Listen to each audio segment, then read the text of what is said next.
I'm just going to tell everyone that.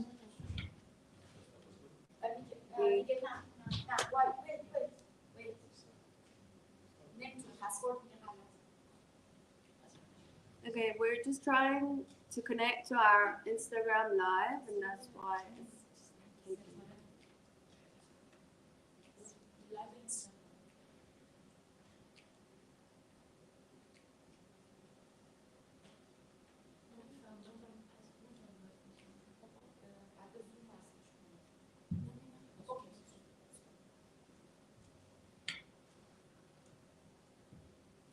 It needs to be connected.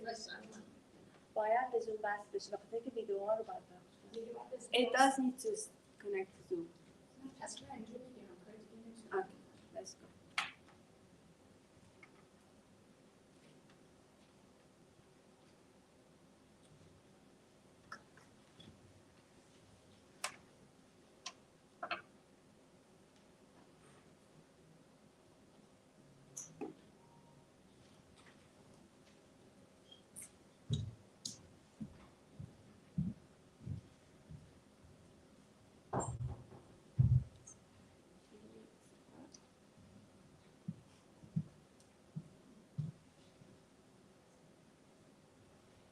Yeah. So hi, welcome everyone. Thank you for bearing with us until now. So this program is going to be bilingual, and thank you for bearing with us. سلام، خوش اومدین به نشست مطبوعاتی فمینیست ها برای ژینا. برنامه ما امشب 2 زبانه خواهد بود. این یکی از تلاش‌های ما، یه جزئی از سیاستیه که می‌خوایم انجامش بدیم و دنیاهای مختلف رو به هم وصل بکنیم و مباحث رو ترجمه بکنیم به خاطر صدام نمی‌اومد. So I was just saying how the bilinguality, this is not mine. This is this Zoom.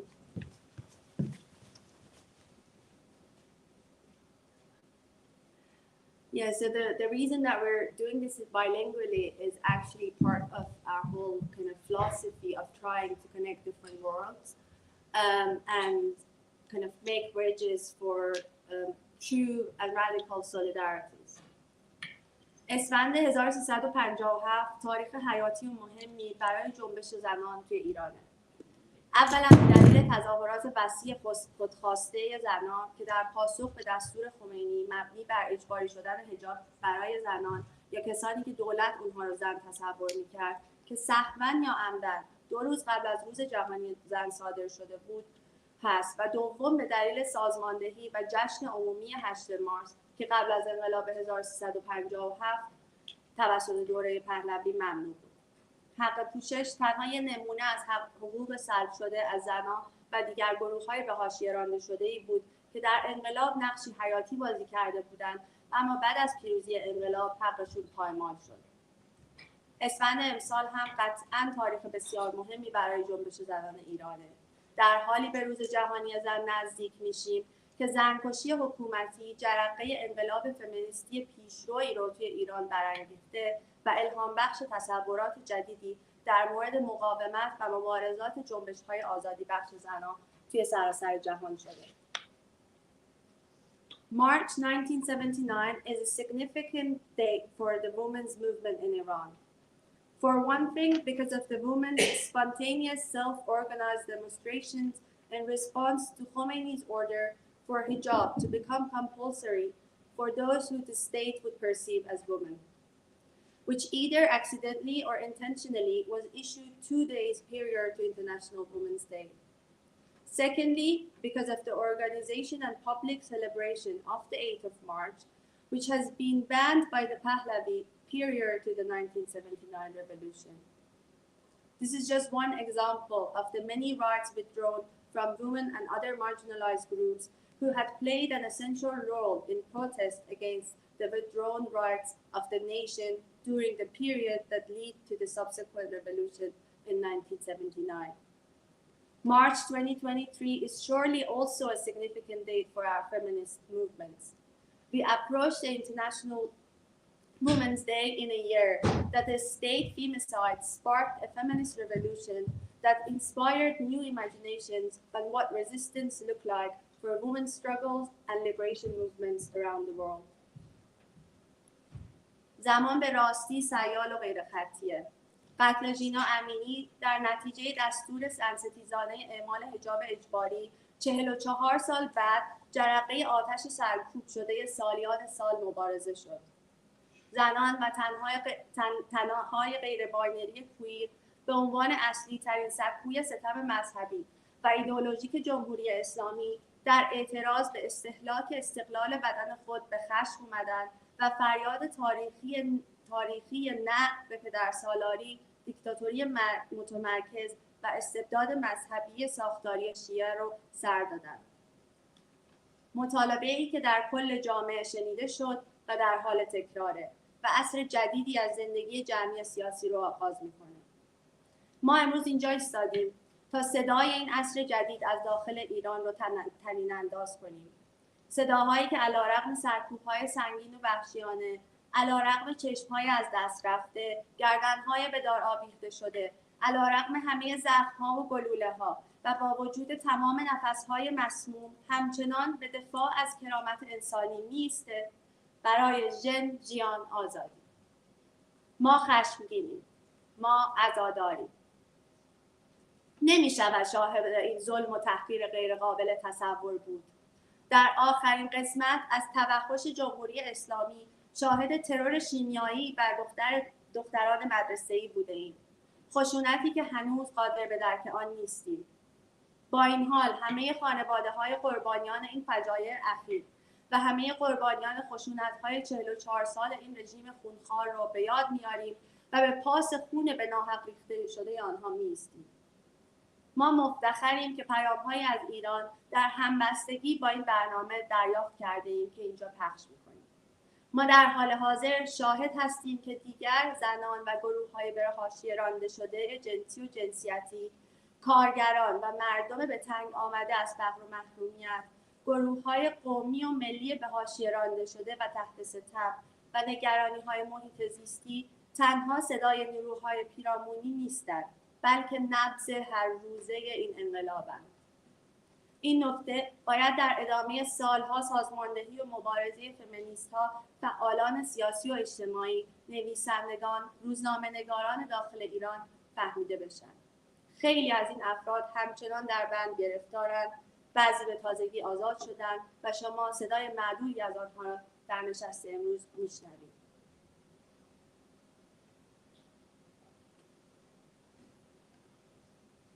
Time is indeed nonlinear. It's ironic that the murder of ژینا Amini as a result of a misogynistic order of enforcing compulsory hijab passed 44 years ago becomes the last straw leading to a point of no return. Women, non-binary and queer bodies are one of the main sides of the Islamic Republic's theocratic and ideological oppression. They uproared against the deprecation of their bodily autonomy and sparked a historic cry out of enough to patriarchy, centralized dictatorship, and structural Shia religious despotism. A demand that was heard and is being echoed by a society as a whole and starts a new era of political collective life. We are enraged. We are mourning. It's been hard to have witnessed and lived through this unimaginable cruelty and humiliation.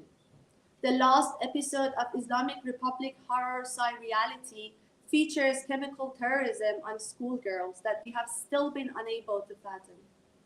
We hold all the families of the victims of these incidents, as well as all those who have been victims of this bloodsucker of the 44 years of Islamic Republic in our hearts. We've been honored to receive some voice notes and reflections from Iran to share with you here. The shift we are witnessing in this moment, where women and those with marginalized gender identities and sexual orientations, workers and poverty-stricken people, marginalized and oppressed ethnic communities, and environmental concerns are not just the voice of a peripheral force, but the pulse of this everyday revolution. This needs to be understood along the years of feminist, civil, and political organizing by activists, writers, and journalists inside Iran. So many are still in prison, some has recently been released, and you can hear them in a second.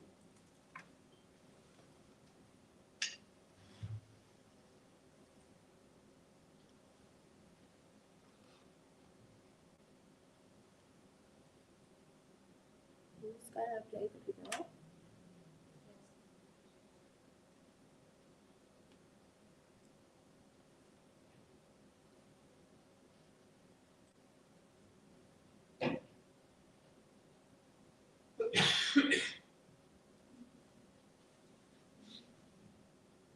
There's no voice. Wait.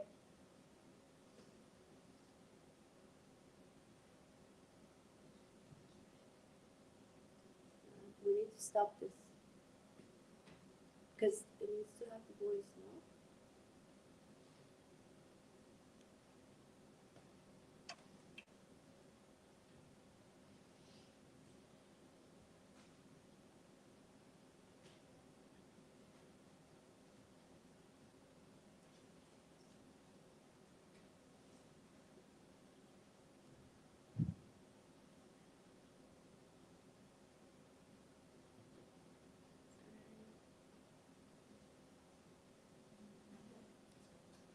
We were actually hoping to put a 1-minute silence in honor of all the things that I just mentioned, and then we thought we don't have time. And here is your moment of silence until we get the voice.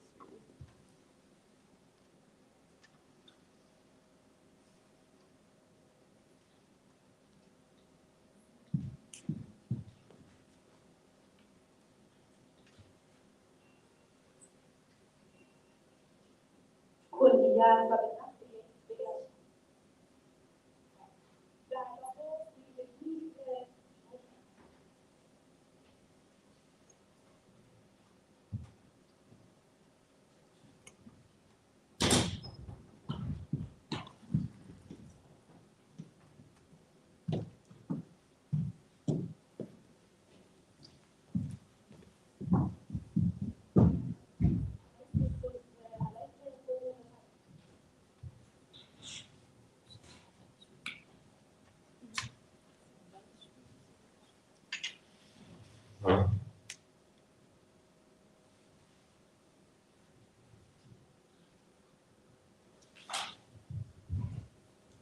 بروز بسیار عمومی‌تری از گذشته پیدا کرده و امید به رهایی و برای زنان و گروه‌های جنسی جنسیتی بیش از همیشه کرده.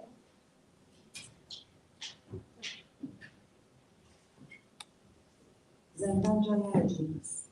شبیه هیچ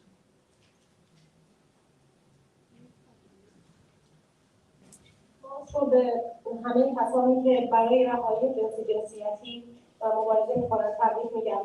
ما امروز در ایران در نقطه‌ای بازگشتی در خصوص مبارزه برای رهایی جنسی جنسیتی قرار داریم. امروز زنان و گروه‌های جنسی جنسیتی تحت سلطه در ایران نه تنها پیشتاز مبارزات علیه حکومت مرزآلود مستقر هستند، بلکه در موقعیت قرار دارند که به هیچ وجه حاضر نیستند از حقوق حقیقی خودشون به نفع یک کلیت و به نفع یک دگرگونی سیاسی صرف بگذرند.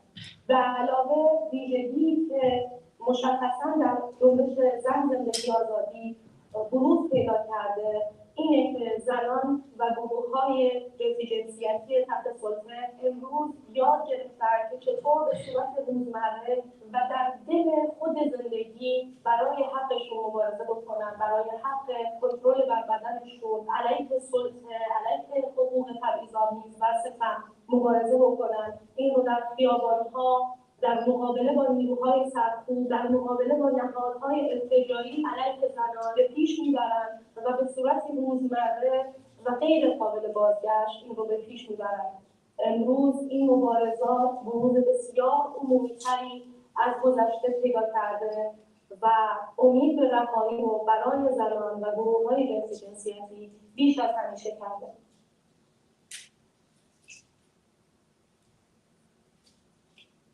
زندان جای عجیبی است. شبیه هیچ کجا نیست. برای همین همیشه غریبه است. دیوارهایش دست و پای آدم را می‌بندند و هوایش آدم را مجبور می‌کنند با همان دست و پای بسته هر کاری که می‌تواند بکند. زندان جای عجیبی است. شب‌ها که خاموشی است، تازه هر کس چراغ کوچکی روشن می‌کند. یکی می‌نویسد، یکی می‌خواند. بهاره از تخت کناری کاغذی به تختم پرت می‌کند. نوشته است چی می‌خونی؟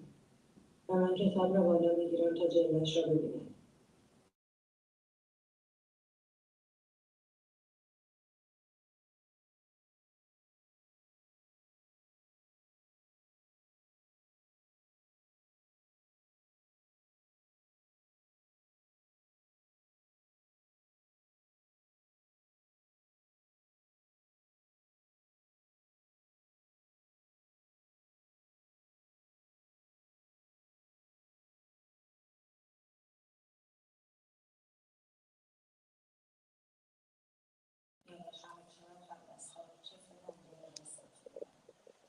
زندان جای عجیبی است. انگار اتاق سیگار را ساخته‌اند که یک سر دعواها با آن دست باشد یا بعد از درمانی طرف آنجا پناه ببرد و برای اولین نفری که از راه می‌رسد از خودش بگوید، از خودش دفاع کند یا از دیگری چیزی بگوید. اما فمینیست همیشه اتاق سیگار را به جای دیگری تبدیل کرد. وسط بحث‌ها با عصایش ننگان از پناه پایین می‌آید. کیسه پلاستیکی دستش را از سیگاری را خالی کند و لبخند می‌زند. به احترامش را به جا می‌شود این بحث خود به خود می‌شکند. متفرنگیست بتواند از پنه‌ها پایین بیاید و جوری بنشیند که پاهایش کمتر در حقیقت خودش جوکی گفت و همدم خندیدند. شاید هنوز حال و هوای زندان بیشتر در سرم جریان دارد که آزادی، چون هنوز احساس می‌کنم دست و پایم بسته است. به نیلوفر بیانی فکر می‌کنم که طی 5 سال زندان معادلانه چه کارها که دارم دیوارها انجام دادم. به سبیل باشندی و قدرت مدیریتش و میخرمی بزرگش، به زحمت زندگی و فتح مسلمان که سکوت‌های بند هستند، به صمیمی‌سانی و اوریگانی‌های رنگیش که از سخت حرمان می‌زنند، به مریم که می‌توانترین قدرت جهان است، به تمام کسانی که پشت سر گذاشته‌اند. این بار بخشی از وجود انجام نموده یا شاید ساده‌آمدترین باشد که می‌دانم آزادی با آنها چه تعبیر خواهد داشت و مدام با آنانشان فکر می‌کنم. به جهانی فکر می‌کنم که امروز می‌بینم.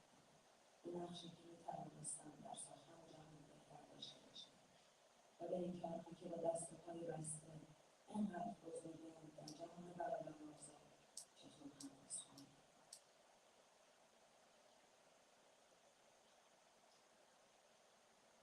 به نام زن، زندگی، آزادی. شنیده بودیم که شخصی سیاسی است. شعاری است که فمینیست‌ها در دهه 60 میلادی برای نشان دادن پیوند تمام ابعاد روزمره جنسیت با نظام‌های قدرت از آن بهره گرفتند. عالی. شنیده بودیم اما در قیام ژینا خود این شعار را تجسم بخشید. به جد در برابر کسانی که می‌کوشند سیاسی بودن این جنبش را به تغییر رژیم ایران تحویل دهند خواهیم ایستاد. ما از تبار خونی گل‌هاییم. انقلاب ژینا دری بود که پیش از آن قیام تهیدستان در دی 96 و آبان 98 و قیام تشنگان و گرسنگان آن را گشوده بود. آتشی که روسری‌ها را در خود سوزاند، همان آتشی بود که 3 سال قبل بانک‌ها را در خود سوزانده بود. انقلاب ژینا افقی بود که پیش از آن در رژاوا در مقابل دیدگان بی‌دولتان پدیدار شده بود. جسارت پیشگامی در انقلاب را از خواهران کرد خود آموخته بودیم. ما به میانجی این پیام دست رفاقت خود را به سوی خواهران خود و تمام ستمدیدگان در تبعید دراز می‌کنیم. راستی که وطن برای زنان هیچگاه وطن نبوده است. سرزمین راستین ما سرزمین مقاومت‌های ماست. صدای ما را از دولت ملت جمهوری اسلامی ایران می‌شنوید. بی دولتان جهان متحد شوید.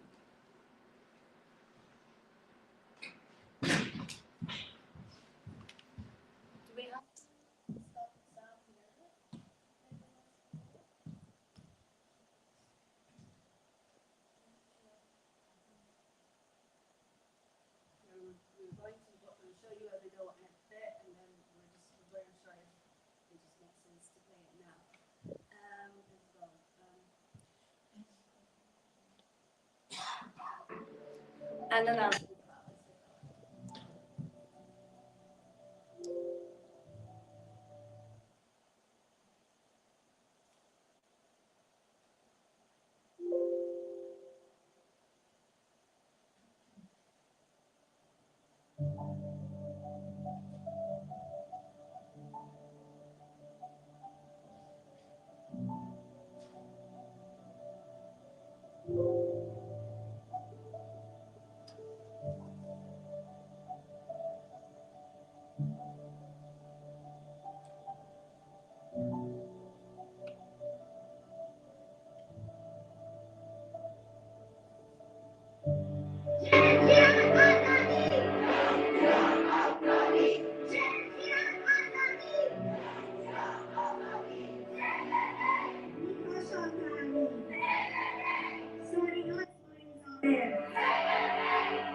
من پریشم، من ایران در پیشم به قابل مذهب اعتقاد و هویت خود در زنجیر نباشد، شکنجه نشود و در بند کشیده نشود.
چند ماه اخیر فعالیتامون رو در شبکه فمینیست شروع کردیم. There is just some archival material from all the kind of activities that we've done since we've come together as a network in September 2022, which I'm going to speak about more. سقوط رژیم حاکم در حقیقت به سقوط آن در ذهن‌ها بستگی دارد.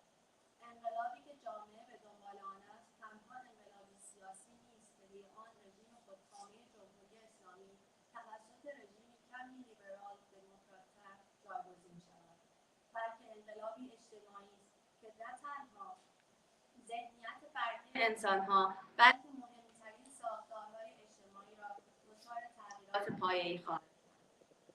مستقل از هر آنچه که برای این اتفاق انقلاب رخ دهد، برخی خواستها به نوعی با مطالبه انقلاب محقق و برآورده شده‌اند.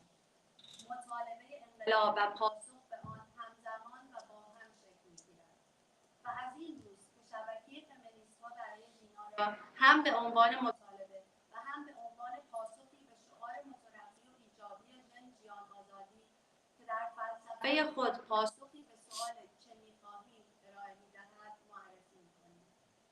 شعاری که تاکید دارد آزادی جامعه در گروه آزادی زن است و اینجا زن هر سوژه به حاشیه رانده شده است، سمبل هر دیگری که در هر اکثریتی تعریف می‌شود و سرکوب می‌شود. زن اشاره می‌کند به هر هویتی که امکان هویت‌یابی اجتماعی‌اش نفی شده و حقوق بدیهی‌اش سلب. پس وقتی می‌گوییم زن، منظورمان زنان ترنس و افرادی که خودشان را خارج از طیف دوگانه زن و مرد تصور می‌کنند هست.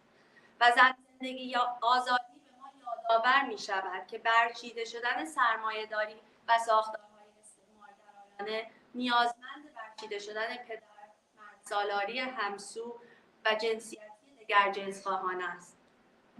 نشست گرفته از شعار ژیان آزادی، شبکه فمینیست‌ها برای ژینا به منظور انعکاس این واقعیت که هیچ کدام از ما آزاد نخواهد بود تا همه آزاد نباشیم متعهد شده. ما گروهی از فعالان کویر فمینیست در دیاسپورا و تبعید هستیم. تعدادی از ما پیش از این همدیگر را میشناختند و تعدادی هم سالها در ایران با هم سابقه فعالیت داشتند و تجربیات زیسته و آموخته متنوعی را تجربه کردند. تعدادی از طریق این شبکه هویت‌های ملی خود را بازیابی می‌کنند و پیوند می‌زنند.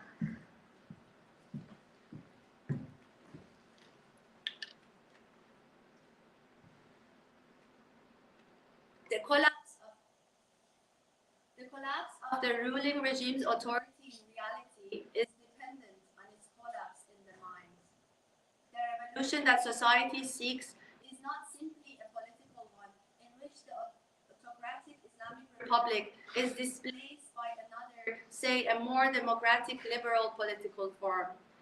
It's also a social revolution in which not only the individual subjectivities of the people, but also the most important social structures are transformed. No matter what happens with the revolution, some kind of demand was already being enacted and fulfilled in the call itself. call and the response form together, even though at the time of the call we do not know the response. And it is from this that I like to introduce Feminist for ژینا network as both a call and a response to the militant and anti-oppressive slogan ژیان ئازادی, women, life, freedom, that in its philosophy provides clear answers to the question of what do we want. A slogan that highlights that the liberation of society requires not only the abolition of capitalism and colonial power structures, but also dismantling of cis-heteropatriarchy. Rooted in ژیان ئازادی, Feminist for ژینا network is united to echo and reinforce that no one of us can be free until everybody is free. We, a number of queer feminist activists in diaspora and exile, with a diverse lived and learned experiences. Some of us knew each other from before, some used to work for years in Iran with each other, and some are befriending some of their abandoned national identities through this network. شبکه فمینیست‌ها برای ژینا فعالیت‌های خودش رو توی هفته‌های نخست انقلاب ژینا شروع کرد. قسمتی از فعالیت‌هاش رو دیدیم. از حمایت فمینیست‌های کشورهایی که توش شد این برنامه‌ها رو برگزار کرد برخوردار شد. فعالیت شبکه فمینیست فور ژینا از اون زمان خیلی گسترش یافته. ما تظاهرات مختلفی گذاشتیم، راهپیمایی‌های خیابونی کردیم و به طور فعالانه همکاری و همبستگی رو با گروه‌های فمینیستی بین‌المللی و منطقه‌ای برگزار کردیم. ولی سازماندهی روزانه‌ای که با داشتیم اون عنصر این اتفاقی که شکل گرفته و ارزشش شاید به اون سازماندهی روزانه، به اون جلسه‌های یک شنبه 2 هفته یک باری بوده که بیش از 100 فمینیست رو از 4 باره توی شرایط با هم دیگه در ارتباط گذاشته و یه شبکه آموختنی رو برای اعضاش امکان پذیر کرده. ما با هم دیگه تمرین می‌کنیم که چگونه میتونیم با هم ارتباط برقرار کنیم و به رهبری‌های خودخواسته نئولیبرالیستی که جنبش‌های زنان و فمینیستی رو توی این سال‌ها به اعمال فردی محدود می‌کرد و به فمینیسم نئولیبرال پایان بدیم. ما باور داریم که جهانی که در اون جنگ، اعدام، زندان، شکنجه، تبعیض و زنکشی نباشه، جهانی که در اون هیچ کس به خاطر جنسیت، گرایش جنسی و هویت جنسیتیش تحت ستم نباشه، جهانی که هر کس هر جور که دوست داره لباس بپوشه، عشق بورزه و برقصه امکان پذیره. جهانی که در اون خونه، سلامتی، تغذیه، تفریح و دیگر نیازهای اولیه همه انسان‌ها تأمین میشه. جهانی که ملت‌ها و گروه‌های مختلف سرنوشت خودشون رو تعیین می‌کنن. جهانی که مذهب، زبان، توانایی جسمی و نژاد موجب امتیاز یا تبعیض میان افراد و گروه‌ها نیست و عدالت به انسان و زمین برمیگرده. ما باور داریم این جهان رویا نیست، ولی با تصور شروع میشه. ما هر روز تلاش می‌کنیم که این دنیا رو در این ارتباطات روزمره‌مون با آگاهی به نحوی که با ارتباط برقرار می‌کنیم و با آگاهی به اینکه اون ساختارهای قدرتی که ما باهاش می‌خوایم بجنگیم و می‌خوایم در بیرون فرو بریزن در بین این ارتباطات شخصی ما هم شکل داره آگاهیم و سعی می‌کنیم اونا رو بشکنیم. و این یک شبکه بازه و این یک خواسته و دعوت از همه کسانی که این جهانی که ما توصیفش می‌کنیم شاید براشون خواستنیه که به ما بپیوندن، با ما همکاری بکنن، با هم همکاری بکنیم. این شبکه هیچ هسته اصلی نداره، یک شبکه همیشه در حال شکل‌گیریه و ما دوست داریم که اینجوری بمونه. Feminist for ژینا as a network began its activities during the first week of the ژینا revolution in September.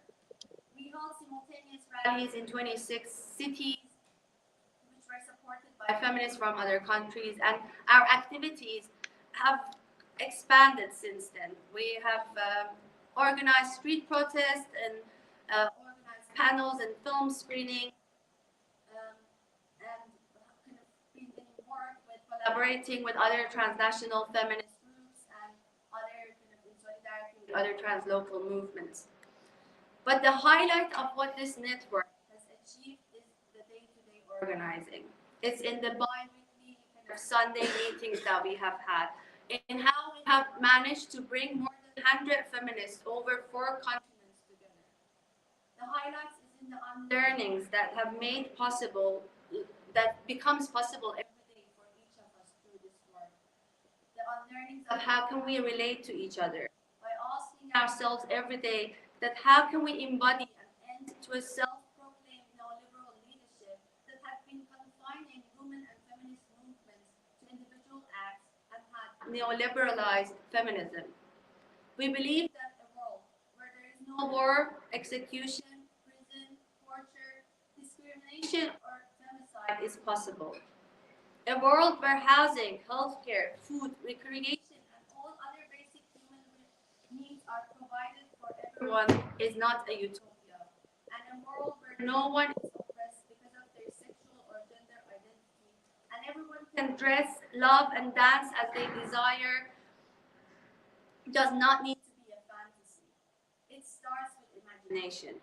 And by living up to those imaginations in our day-to-day practices, by refusing the choice on offer and refusing the call to order, by acknowledging how the oppressive structures we want to fight leak into our ways of being and relating to each other, and we're not free from them, and acknowledging them and learning new ways of dealing with them. Maybe longing for a world where people and communities have the power to determine their own destiny and are free from domination by individual groups or nation states. A world where religion, language, ability, race, and ethnicity are not sources of privilege or causes of discrimination. A world where there is hope to repair relations with nature. A world where both humans and the earth are treated with justice requires some degree of being crazy. But it's also crazy not to choose to be crazy and accept the violence and the brokenness or the system that is breaking you. So this is an invitation to all the crazies out there to join us and let us imagine that different world together. We are an open network continuously forming and evolving. So this was just like an introduction. بعد از این مقدمه ما خیلی خوشحالیم که 2 تا مهمون داریم. اونا هر کدوم صحبت میکنن و بعد 3 تا از اعضای فمینیست فور ژینا هم اینجا با ما هستن و سعی میکنیم که یک سری از نگاه‌ها و سوال‌هایی که برامون هست بدون جوابی و شما بدین تا سوال‌های جدید شکل بدیم. We have 2 guests who are joining us that I'm going to introduce, and then we also have 3 of our members from the network who are here and each going to kind of express some viewpoints and create some questions. And then we have some time for questions and answers. So I'm going to start by Sahar. Sahar Fetrat is an Afghan feminist activist, researcher, documentary filmmaker, and storyteller. Thank you.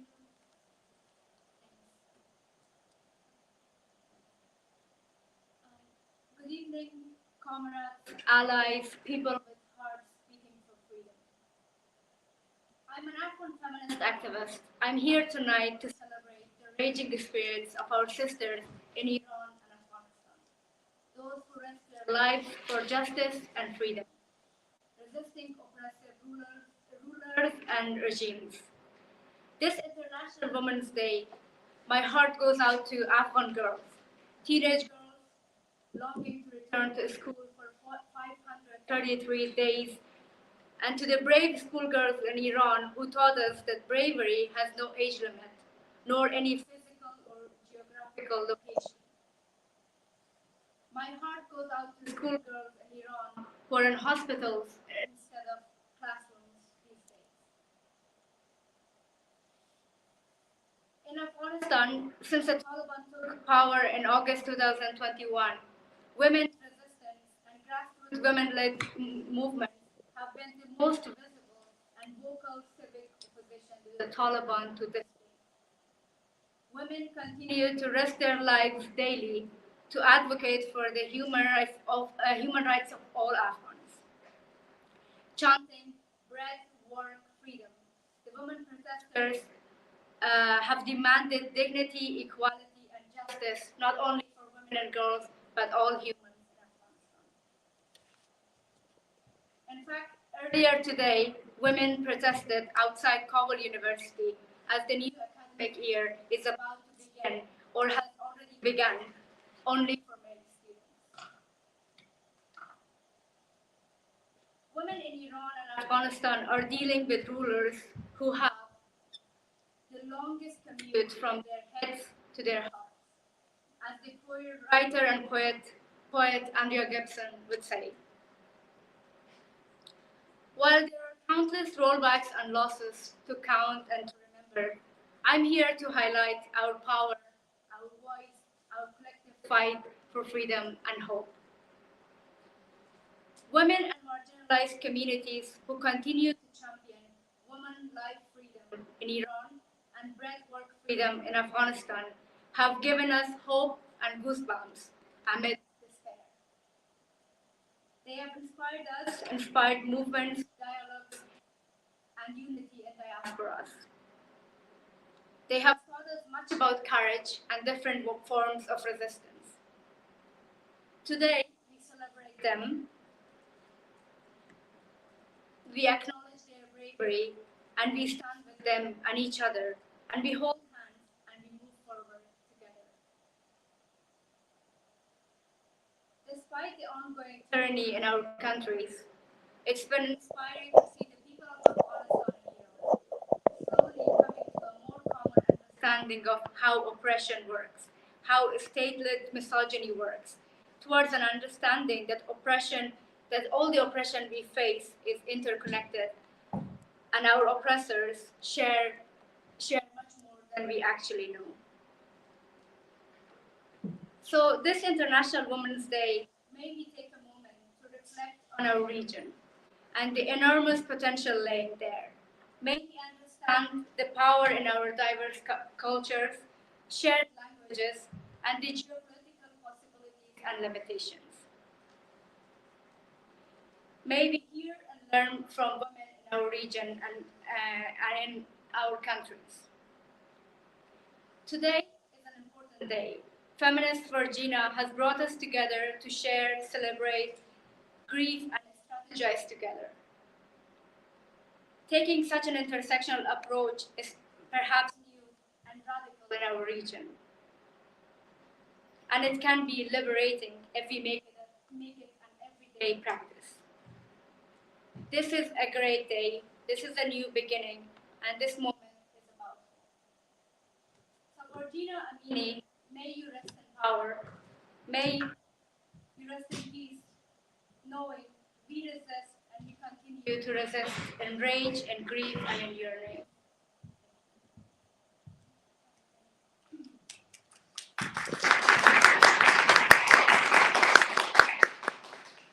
سحر فطرت کنشگر فمینیست افغانستانی محقق مستند و قصه‌گو هست. سلام همرزمان، همراهان و همه کسانی که قلبتان برای آزادی می‌تپد. من یک فعال فمینیست افغانستانی هستم. امشب اینجا هستم تا روح عصیانگر خواهرانمان در ایران و افغانستان را گرامی بداریم. آنهایی که زندگیشان را برای عدالت و آزادی با مقاومت در برابر حاکمان و رژیم‌های سرکوبگر به خطر می‌اندازند. امسال در روز جهانی زن دلم با دختران افغانستانی است که 533 روز است آرزوی بازگشت به مدرسه را دارند و همچنین با دختران مدرسه‌ای شجاع در ایران که به ما یاد دادند شجاعت حد و مرز سنی، فیزیکی و جغرافیایی ندارد. دلم با دختران مدرسه‌ای است در ایران که این روزها به جای کلاس درس در بیمارستان هستند. در افغانستان از زمانی که در آگوست 2021 طالبان قدرت را در دست گرفت تا به امروز مقاومت‌های مردمی زنان و جنبش‌هایی که به رهبری زنان بود رساترین و آشکارترین مبارزات مدنی علیه طالبان بودند. آنها به مبارزه روزانه برای احقاق حقوق اولیه همه افغانستانی‌ها با وجود در مخاطره قرار گرفتن جانشان ادامه می‌دهند. با شعار نان کار آزادی زنان معترض خواستار کرامت، برابری و عدالت نه تنها برای زنان بلکه برای تمامی مردم افغانستان شدند. همین امروز با شروع سال جدید تحصیلی که فقط برای دانشجویان مرد آغاز می شود، زنان در مقابل دانشگاه کابل دست به اعتراض زدند. زنان در ایران و افغانستان با حاکمانی روبرو هستند که همانطور که شاعر و نویسنده کویر آندره گیبسون میگوید طولانی ترین راه بین مغز و قلبشان وجود دارد. در حالی که شکست‌ها و عقبگردهای بیشماری اتفاق افتاده، من امروز اینجا هستم تا قدرت، صدا، مبارزه جمعی و امیدمان را در کانون توجه قرار دهم.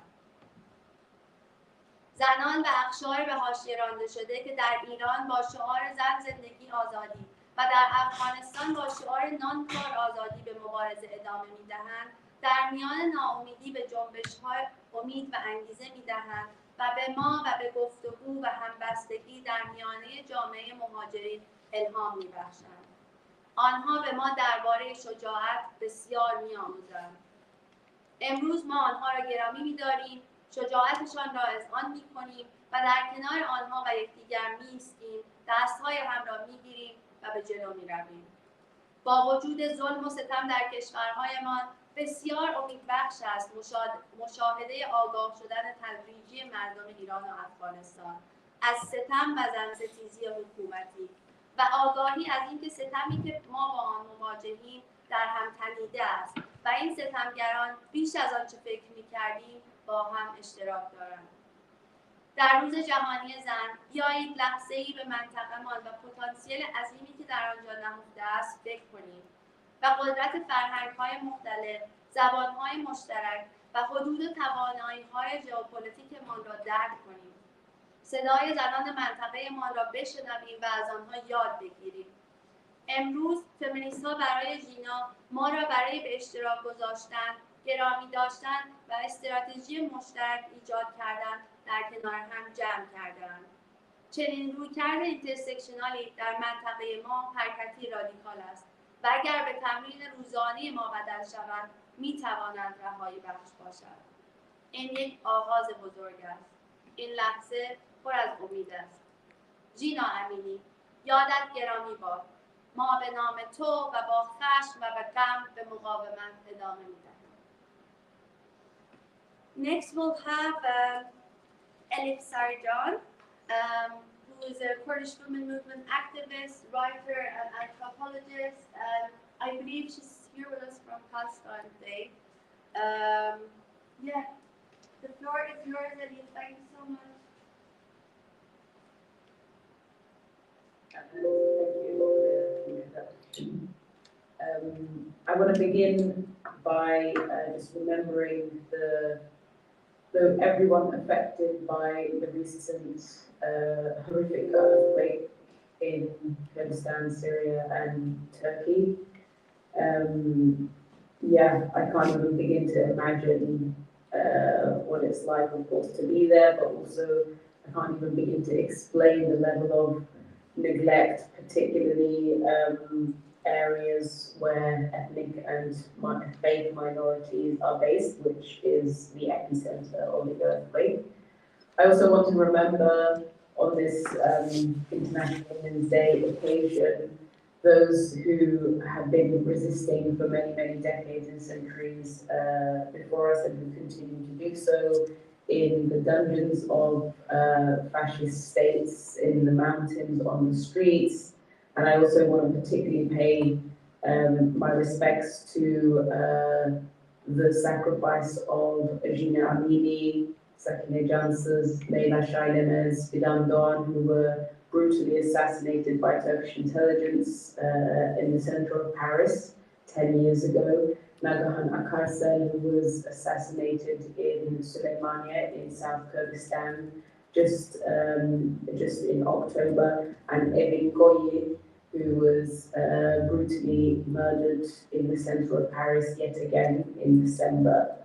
And when we remember all those who have resisted and continue to resist, I think it's also important to remember the roots of International Women's Day on 8th of March, and its roots, you know, from the 19th century of the resistance or the struggle of migrant workers in New York. And I think it's important to remember this, to understand that the roots of this day is anchored in anti-capitalist class struggle and by migrant workers, especially demanding bread but also roses. And I think that connects us well to the call of the Kurdish women's movement on this International Women's Day. The Kurdish women's movement for many years has exercised the occasion of International Women's Day to announce campaigns, to announce new stages of struggle, and to also make declarations, not just to Kurdish women, but to the women of the region, and of course to the women and people of the world. And this year, they have declared that we are walking to women's revolutions with ژیان, ’ازادی. And some have said before me the roots of ژیان, ’ازادی and what that slogan means, so I won't repeat that. But I think it's important to understand not just the roots of ژیان, ’ازادی, but ژیان, ’ازادی as a slogan, as a philosophy, is rooted itself in that it has been developed over years and years struggle. It has very strong roots in the area of struggle that it comes from, and it has very strong roots in the revolutionary tradition that it has been developed in particular of the Kurdish women's movement's struggle, not just against the nation state, capitalism, colonialism, and patriarchy, but also in a broad sense in the struggle for life, in the struggle for radical democracy, for ecology, and for women's liberation. And I think, of course, many of us, we make the mistake that the current situation or the current phase that we are living is not an easy one. It's not all roses. We, of course, are all aware of that, and we are aware that there are many struggles, many risks, many difficulties, many real forms of fascism that not just, of course, women, but people are facing all across our region and all across the world. But I think what's important to understand that, of course, there's a lot of downturn in the developments of the world, and actually many of our gains until now, particularly in terms of women's struggle, are also not guaranteed. But there's also a shift in the way people are feeling, and people are relating to the systems around them. And I think we are seeing this in particular, of course, right now in Iran. Iran is perhaps not the first place where there has been a women's revolution. We know about Rojava, but it is one of the first places that the whole of society is rallying behind a slogan of women's revolution. And I think that's a very important that's a very important point to understand. We've seen the whole of society rally behind and march with the slogan, and not just against the regime in Iran, but also for a better life, particularly in a non-sectarian way. And I think that's also an important development as well.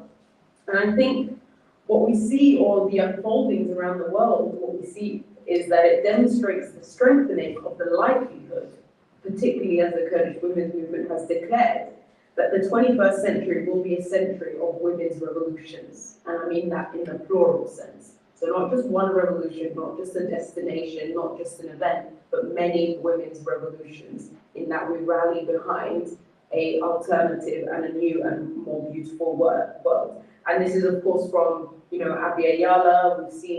We were all very inspired by the uprisings in Sudan a few years ago, and of course our sisters, who I can't even perhaps imagine the level of struggle by our sisters in Afghanistan, and of course Kurdistan and Iran's uprisings. And I think what we're seeing is that communities, societies, and many people are gathering around women's leadership. You know, women's leadership in terms of women actually physically leading, but women's leadership also in terms of the principles and the values that many people are calling for. And, you know, particularly those who, you know, want or crave freedom, democracy, and justice that is rooted in freedom. And I think, again, more and more people, of course, across our region, but across the world, are understanding the violence and the bankruptcy of particularly the nation-state system. We see this, of course, in the uprisings of some of the places we've mentioned, but also in many parts of Europe and the West in general as well, in people, you know, rising up and talking about the bankruptcy or perhaps the necessity to deem borders obsolete as well. And I think that's important to remember on International Women's Day, the violence of the way the borders are upheld also across Europe as well, and of course other parts of the world. And I think what people are also understanding is that colonialism, patriarchy, and capitalism are foundational to the systems that are upheld by, I guess, what we can call the enemies of life, and calling for, of course, a political change, but as has already been mentioned, a social and societal transformation, and understanding that none of it is complete unless they coexist together. System, political change, but of course also social change. Now, I think, you know, I want there to be time for everyone else, but I think finally what I will say is, you know, we're seeing these developments, but also we are seeing the further, the further fascism of many states, including the Turkish state, the Iranian state, and other parts of the world. And there seems to be opportunities in the coming years, but these opportunities are not inherent. The gains we have are not inherent. You know, from the co-chair system to uprisings to calling for alternatives, this only happens, and as we see, as we organize. You know, I think there's something to say to, of course, spontaneous developments, but I think most of the time, if we look at it, most of the time these developments are not spontaneous. They take labor, they take work, and they take you know, time in organizing and mobilizing people around us. And for anything to be, of course, lasting and long-term change and freedoms for all, it requires for us all to organize, it requires for us all to rally around common principles and a common struggle. And some people tuning in today, or some people who are in the room, the London room today, perhaps will remember the conference led by the Kurdish women's movement in Berlin in November, with the slogan of World Women's Democratic Confederacy. The call is that with all our differences, with all our diversity, we must come together as a beautiful mosaic to change the world together and bring not just, of course, women, but the whole of society with us, and stamp the 21st century as the century of women's liberation. Thank you.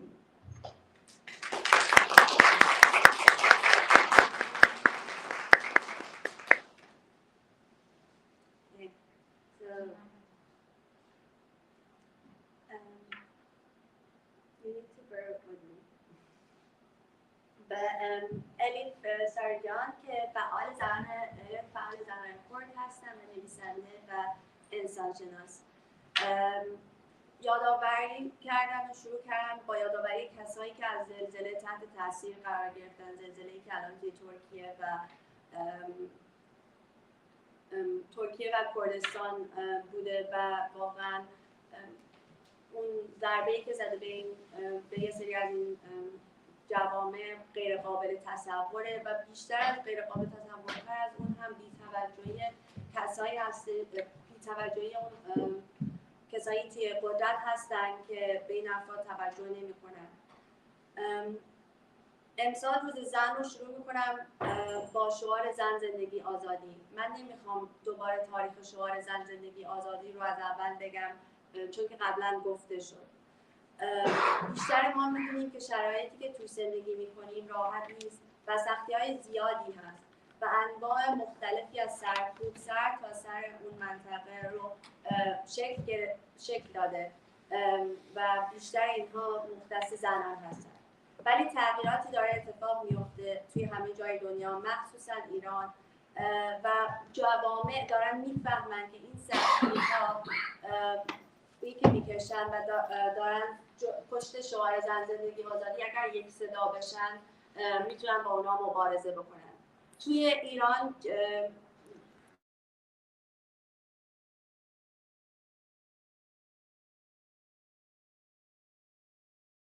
آزادی این خواسته برای حقوق زنان با تمام جامعه پشت سرش با اون همخوانی کردن این خواسته رو.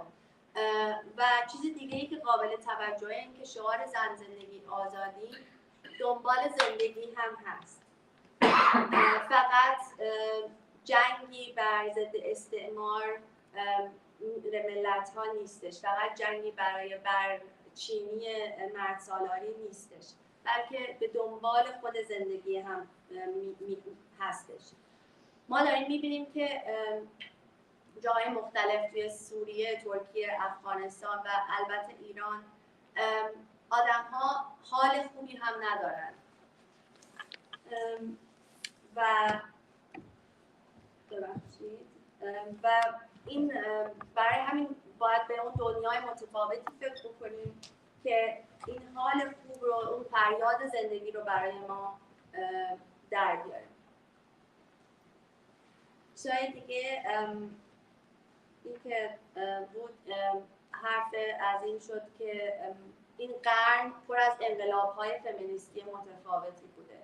ما این اتفاق رو توی سودان دیدیم، خواهرامون توی افغانستان، کردستان و می‌بینیم که هی بیشتر و بیشتر مدیریت زنان داره دیده میشه و این تلاششون برای عدالت و دموکراسی و در واقع برای رهایی رو بیشتر می‌بینیم و می‌بینیم که چجوری ملت‌ها و نیشن استیت‌ها دارن از مردم رو با اون چیزایی که میخوان نمیدن و آسی میکنن.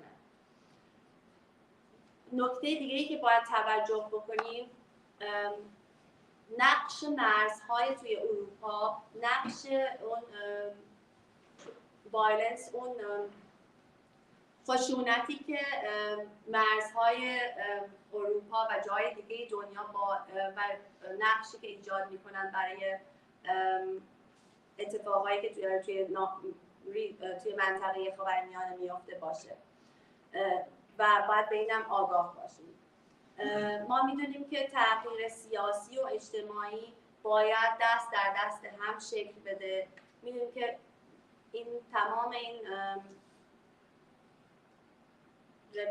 انقلاب‌های فمینیستی که توی این مدت دیدیم به ما یادآور میشه که مرد سالاری و استعمار و سرمایه‌داری دست در دست هم دارن و باید با هم شکسته بشن و می‌بینیم که یک فرصت‌هایی شکل گرفته. ولی نکته آخری که الیف راجع به صحبت کرد بود که ما این فرصت‌هایی که الان داریم خودشون به خودی خود جلو نمیرن، خودشون به خودی خود شکل نمیگیرن. این خیزش‌ها برای اینکه به تغییر نهایی بشن و به سرانجام برسن وقت میخوان، کار میخوان، با همدیگه همکاری کردن میخواد و انرژی میبرن تا این تغییر رو بتونن نهایی بکنن و ما باید براش وقت بذاریم. کنفرانسی توی برلین شکل گرفته بود زودتر توی امسال، بر اساس همین یادآوری ها بود که ما باید همه با هم متحد بشیم تا قرن 21 رو قرن آزادی زنان رقم بزنیم.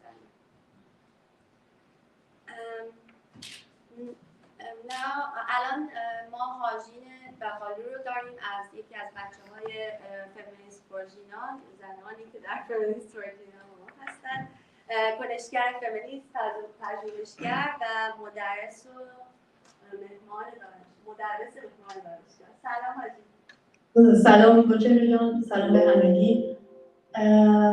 مرسی الیف از لینکارم صحبت کرد، یادمونم کرد خواهر فمینیست که ما در 23 دسامبر 2022 از دست دادیم و از این به بعد من ناخودآگاه چشم خیلی سریعتر پر اشک میشه.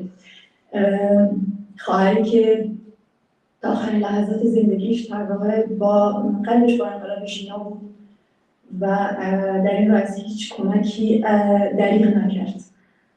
چه خوب شد که امشب یادمون کردیم. من برای حداکثر استفاده از وقت از روی متن میخونم سخنرانی رو. در سالهای پس از انقلاب 57 بازسازی دولت بیش از هر چیز بر دو پایه صورت گرفت: تمرکزگرایی قدرت و تمامیت خواهی. این دو ویژگی از فرم دولت در ایران اگرچه قبل از انقلاب هم وجود داشت، اما پس از انقلاب به شکل حادتری بازتولید شد. در همان هفته‌های اول انقلاب قبل از همه زنان و ملیت‌های تحت ستم از روابط قدرت بیرون رانده شدند، افراد متعلق به جامعه LGBTQIE شناسایی و کشته شدند و با بهائی‌ها به زندان انداخته شدند. سپس کم کم به سراغ شوراهای کارگری رفتند، آنان که در بهار آزادی پس از انقلاب خود را سازماندهی کرده و توانسته بودند اداره کارخانه‌های خود را در دست بگیرند. بدین ترتیب هر آنچه که از سوی صاحبان جدید قدرت غیرخودی محسوب می‌شد به شدیدترین وجه ممکن سرکوب و حذف شد و دایره روابط قدرت در تمام این سالها روز به روز تنگ‌تر گردید. از آنجا که سیاست‌های اقتصادی رژیم به شدت با مناسبات سیاسی مبتنی بر غیرخودی در هم تنیده شده، بیرون راندگان از روابط قدرت صرفاً از حوزه سیاسی اجتماعی کشور طرد نشدند، بلکه آنان به طور عمومی فقیرتر هم شدند. رانتی بودن دولت که در نتیجه داشتن درآمدهای حاصل از نفت میباشد، دست نیروی حاکم را در بازتوزیع ثروت بخشیدن اعتبارات به گروه‌های مورد نظر خود باز گذاشت. در این میان خودی‌های نظام بیشترین بهره را برده و دیگران کمترین شانس را برای بهره بردن از این ثروت داشتند. ورود سپاه پاسداران به عرصه اقتصاد و جنبه نظامی دادن به سیاست‌های اقتصادی کشور این مسئله را بحران‌تر کرد. سیاست‌هایی که نظام تحت تاثیر دستورات نئولیبرالی صندوق بین‌المللی پول که پس از جنگ با عراق در پیش گرفت، بیش از هر چیز به کیفیت زندگی نیروهای فرودست ضربه زد. این سیاست‌ها در هر دوره‌ای چه اصلاح طلب چه اصولگرا با قدرت پیگیری شد.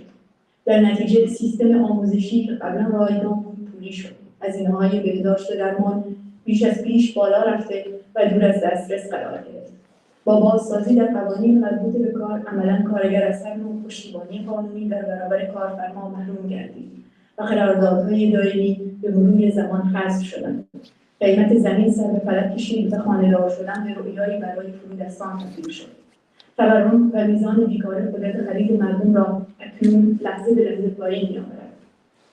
در این میان فقر چهره‌ای زنانه به خود گرفته و در میان ملت‌های تحت ستم رکورد می‌شکند. تمامیت خواهی به عنوان ویژگی دوم دولت در ایران نظام سیاسی را به سوی نظارت و میل شدید به کنترل نیروهای فرودست رانده شده از روابط قدرت می‌کشاند. در این میان زنان یکی از هدف‌های اصلی نظام می‌باشند. ایدئولوژی که جمهوری اسلامی بر مبنای آن شکل گرفت در واقع میوه جریاناتی در جهان اسلام بود که از اوایل قرن 20 شکلی جدید از اسلام را تبلیغ می‌کرد که به شدت تمامیت خواه بود و دین را چون دستگاه دولت به معنای مدرن آن باز تعریف می‌کرد. دین دولتی که در همه جا باید باشد و بر همه چیز نظارت کند. البته تحت تأثیر ایده‌های مرد پدرسالارانه این کنترل و نظارت بر همه جا محقق نخواهد شد اگر بدن زن کنترل نگردد. از این رو پوشاندن کامل بدن زن که نشانه عینی از به اختیار درآوردن بدن زن بود به نمادی از این جریان دینی تبدیل گردید. نتیجه چنین تغییری در بینش دینی در ایران اعمال سیاست‌های زن‌ستیزانه شدید از جمله حجاب اجباری بود. بارها شنیده‌ایم هر جا سرکوب هست مقاومت هم هست. آن نیروهای بیرون رانده شده که در این سالها بیشترین فشارها را تجربه کردند، از سال 96 به بعد مهر پایانی بر هر نوع سیاست ریاکارانه اصلاح طلبی زده و با سازماندهی خود به سوژه‌های سراسر انقلابی تبدیل شدند. در این میان زنان از طرف نقش میانجی بین گروه‌های مختلف را داشته و عامل مهمی در پیوند بین نیروهای فرودست هستند.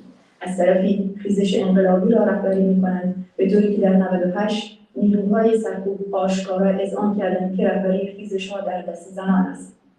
بی‌دلیل نیست که در نهایت این شعار ژیان آزادی است که به شعار اصلی مردم تبدیل می‌شود. شعاری که با نام بردن از زن می‌خواهد بر علیه هر نوع ستمی بشورد و بر ما یادآور می‌شود که همگی مستحق زندگی شایسته، عادلانه و البته رها و آزاد هستیم. این شعار برخواسته از جنبش زنان در باکو بود و زنان در ایران آن را در جریان مقاومت ستودنی خواهرانشان در روژاوا و تأثیر از ایده‌های رهایی بخش آنان به وام گرفتند و آن را به خیابان‌های سراسر ایران بردند.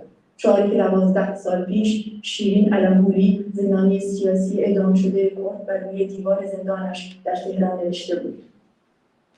فمینیست ژینا وفادار به این شعار و در ادامه مقاومت چندین ساله زنان در ایران و منطقه به همراه مردم و روزهای ابتدایی خیزش ژینا فعالیت خود را شروع کرد. ما با اذعان بر اینکه این خیزشی از سوی تمامی رامنده شدگان و در نتیجه خیزشی اینترسکشنال فمینیستی میباشد، مبارزه خود را شکل داده و بر علیه هر نوع ستم جنسی، جنسیتی، ملی، طبقاتی و غیره برخاسته‌ایم و خشم خود را از تمام این سالهای سرکوب سازمان داده‌ایم. ژیان آزادی. مرسی.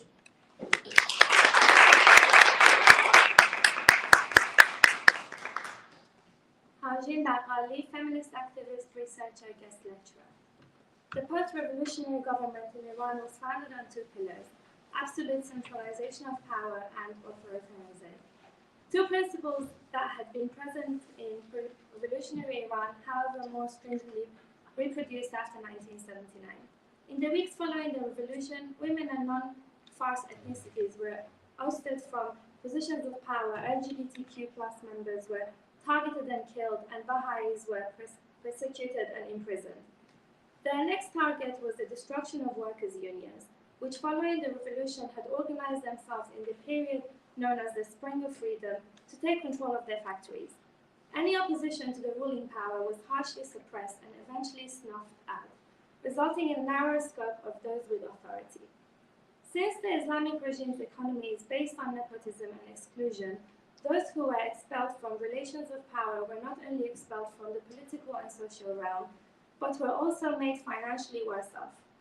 The rentier state, dependent mainly on the oil and petrol industry, had control over how this wealth was distributed amongst its privileged and favorite groups in forms of credits, various loans, etc. This meant that those in positions of power got the most out of it, while women, oppressed ethnicities and nations, workers and other marginalized communities, such as gender and religion minorities, had almost no chance to benefit from it. With the Revolutionary Guards growing in power and militarizing economic policies even more, this state of affairs became even more complicated. After the war, policies put in place by the neoliberal standards of the International Monetary Fund and implemented by the regime heavily impacted the working class's living standards. Education and healthcare, which had once been free, became costly and inaccessible. The reconstruction of work laws stripped workers of any legal protection against their employers, and permanent work contracts were eliminated. The price of land in even small towns is not as high as large European cities, making owning a house almost impossible. Inflation and unemployment reduced people's purchasing power. Meanwhile, the image of poverty is a feminine one nowadays, and it's especially rampant among oppressed nations. Women are a primary target of this regime. The ideology of Islamic Republic represents and advocates a new form of Islam that is fundamentally totalitarian. It redefines religion as the apparatus of the state in its modern sense, a religion state which must be present everywhere and must survey everything. To fully achieve such control, the patriarchy must control the female body. As a consequence, Iran implemented an extensive set of extremely misogynistic policies, including the obligatory hijab. Resistance emerges from oppression. All those groups and forces suppressed by the Islamic Republic's totalitarian and centralist policies through all these years have put an end to any hypocritical reformist policy through their union since 2017, and have become thoroughly revolutionary subjects. Women in particular have played a pivotal role in mediating between these groups and have become the leaders of the revolutionary uprising to the extent that in 2019, the repressive authorities even acknowledged their leadership in the uprising. Thus, it's not without reason that the slogan ژیان ’ئازادی, Women, Life, Freedom, has become the main slogan of the people against all forms of tyranny, a slogan which reminds us that we all deserve a just, equal, and liberated life. This slogan is rooted in the women's movement in Baku, Kurdistan, Turkey. The Iranian women embraced the admirable resistance of their sisters in Rojava and took that slogan to the streets of Iran. The same words written by the executed political prisoner Shirin Alamhouli on a wall in her prison cell 12 years ago. Feminist for ژینا started its activities in the very first days of the ژینا uprising with a total commitment to this slogan and views itself completely committed to this slogan and views itself continuation to the resistance of the years-long women's movements in Iran and the region. Acknowledging that this is an uprising of all outcasts and the oppressed groups, and as a result, an intersectional feminist uprising. We have formed our struggle and have risen up against all kinds of sexual and gender, national and class oppressions, as well as other forms of oppression. We have organized our anger in reaction to all these years of repression.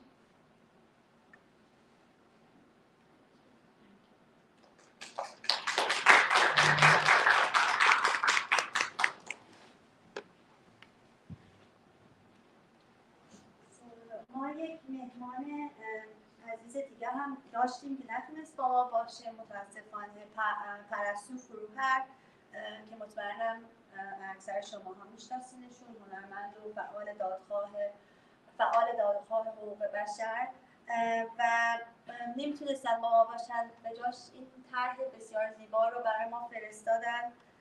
اسمش هست پروانه زنان انقلاب که از کلکسیون دوم پروانه ها که سال 1401 انجامش دادن هستش و نوشتن که این طراحی رو به نشان همبستگی با شعار پرشور شما رهایی حق ماست، ژینا اسم رمز ماست، برایتان میفرستم. We had another special guest who actually couldn't be with us, Parastu Furuhar, who's an Iranian installation artist, and her art reflects her criticism of the Iranian government and often plays on ideas of identity. Her artwork expresses a critical response toward the politics in Iran and the Islamic fundamentalism. The loss of her parents, Dariush and Parvaneh Furuhar, fuels Furuhar's work and challenges viewers to take a stand on war crimes against innocent citizens. And she couldn't be with us today, but kindly did this graphic for us and sent it to us. It's called The Revolutionary Woman's Butterfly from the Butterflies collection that of 2022. And they wrote to us that here's a design inspired in solidarity with you and the fervent slogan, liberation is our right, ژینا, symbol of our fight. Thank you. And now we have our very own Sabra, who's a queer feminist abolitionist activist and educator and therapist. Sabra رضایی، کنشگر کویر فمینیست، آموزشیار و روان‌درمانگر. سلام صبرا. سلام، صدای من داری؟ بله. عالی، مرسی. سلام به همگی، مرسی که زمان گذاشتین و به جلسه امروز اومدید. من اول متن فارسی رو میخونم و بعدش متن انگلیسی رو. من هم مثل آژین سعی کردم که از روی متن میخونم که زمان رو کمی کوتاه‌تر کنم. شیوه سرکوب در تاریخ جغرافیایی ایران همیشه بر پایه دیگری سازی بوده و هست. و با اینکه انقلاب آزادیخواهانه 1357 تلاشی برای از بین بردن مرزها بین دیگری چه از نظر ملیت، جنسیت و طبقه اقتصادی بود، اما این دیگری سازی در تاریخ جمهوری اسلامی ابعاد گسترده‌تری به خود گرفت. این مرزبندی‌ها نه تنها از بین نرفت که روز به روز بیشتر و سخت‌تر شد. این مرزبندی‌ها پایه و اساس بنیان جمهوری تبعیض اسلامی شد. دیگری‌سازی که هویت عرب را از مرز جغرافیایی ایران حذف کرد. دیگری‌سازی که جامعه کویر و ترنس را نه تنها انکار که به سمت هویت‌های اجباری و برساخته روان کرد. هدف از این دیگری‌سازی ساختن هویتی کاملاً بر پایه تبعیض ملیتی، جنسیتی و سایر تبعیض‌های سیستماتیک بود. هویتی که در آن دیگری جدا از فارس مرکزگرای شیعه نسب به شمار می‌آمد. این دیگری‌سازی بنمایه سیستم آموزشی در ایران در همه سطوح بود. جدای از تاریخ جعلی کتاب‌های آموزشی، تمام شیوه‌های تولید محتوا در صدا و سیما در فضاهای کاری و در بطن جامعه بیگانگی را تشویق و ترویج می‌داد. این هویت جدا شده اساسی شد برای تنبیه و بازداشت و قتل عام. از اعدام‌های دهه 60 گرفته تا ساخت و سازها در مناطق متعلق به ملت عرب تا از بین بردن هویت ملیتی غیر فارس. قتل عام و بازداشت‌های متعدد فقط بر پایه زبان مادری مانند کردی، بلوچی و سایر زبان‌ها شد. این شیوه‌های سرکوب نتیجه یادگیری جمهوری اسلامی از سایر حکومت‌های دیکتاتوری و مذهبی و حتی به اصطلاح دشمنان این حکومت بود. به عنوان مثال مصر، سوریه و اسرائیل. انقلاب ژینا به زبان ساده سرکوب را از مسئله دیگری به مسئله همگانی تبدیل کرد. این به این معناست که فرای تفاوت‌ها و دیگری‌سازی‌های چند دهه‌ای در این جغرافیا، ملیت‌های سرکوب شده، گروه‌های جنسی و جنسیتی سرکوب شده، طبقات سرکوب شده، صف اول این مبارزه قرار گرفتند و نه تنها به این دیگری‌سازی دامن نزدند که این مرزها را از بین بردند.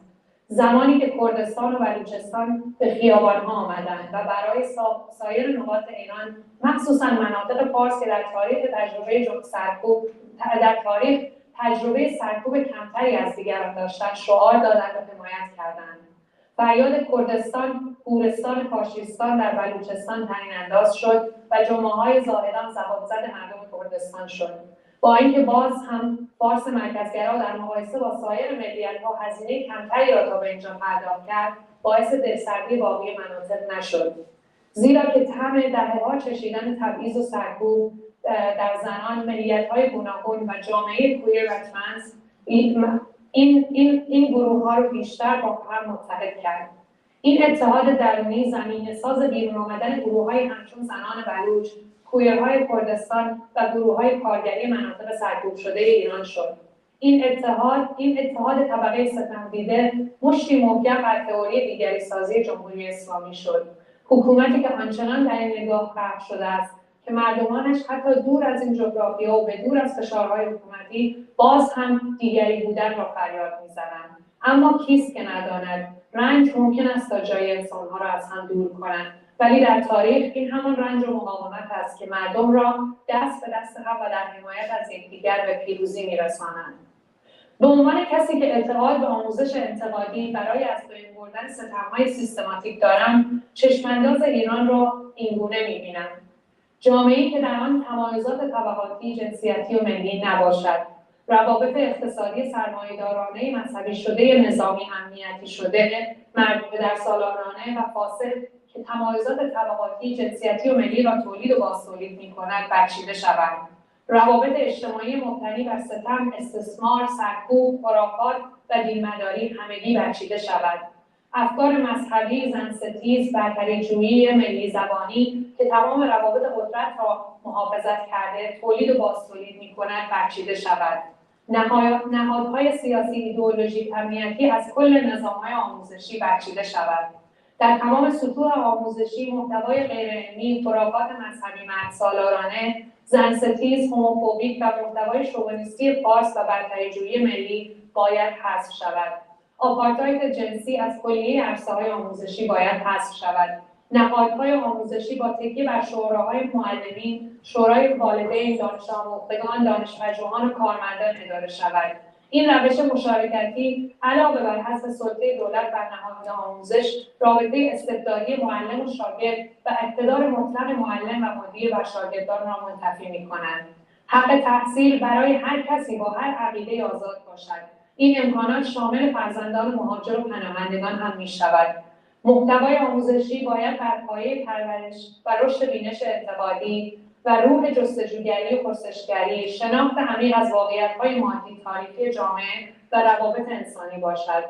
در حوزه فرهنگ و هنر، آموزش باید مشوق نوآوری، خلاقیت و تنوع باشد و به غنی‌سازی فرهنگ و کسب مهارت‌های هنری کمک کند. آموزش دموکراتیک باید بر پایه مهد ستم بر زنان و جامعه کویر و ترنس گذارده شود. این پایان صحبت فارسی من هست. Thank you everyone for being here. I'm just going to repeat what I said in English. The methods of suppression in the geography of Iran has always been and still is based on othering. And even though the freedom-seeking revolution of 1979 was an attempt made to eliminate the othering, whether in terms of nationality, gender, and economic class, yet still this othering mechanism adopted even wider dimensions. Not only did not these boundary establishments perish, but also became further and further solidified and strengthened to the extent they turned into the very foundation of this Islamic Republic of discrimination. Otherings that first denied Arab identity from the borders of Iran's geography, and othering that not only denied the existence of queer and trans community, but also forced them into mandated and constructed identities.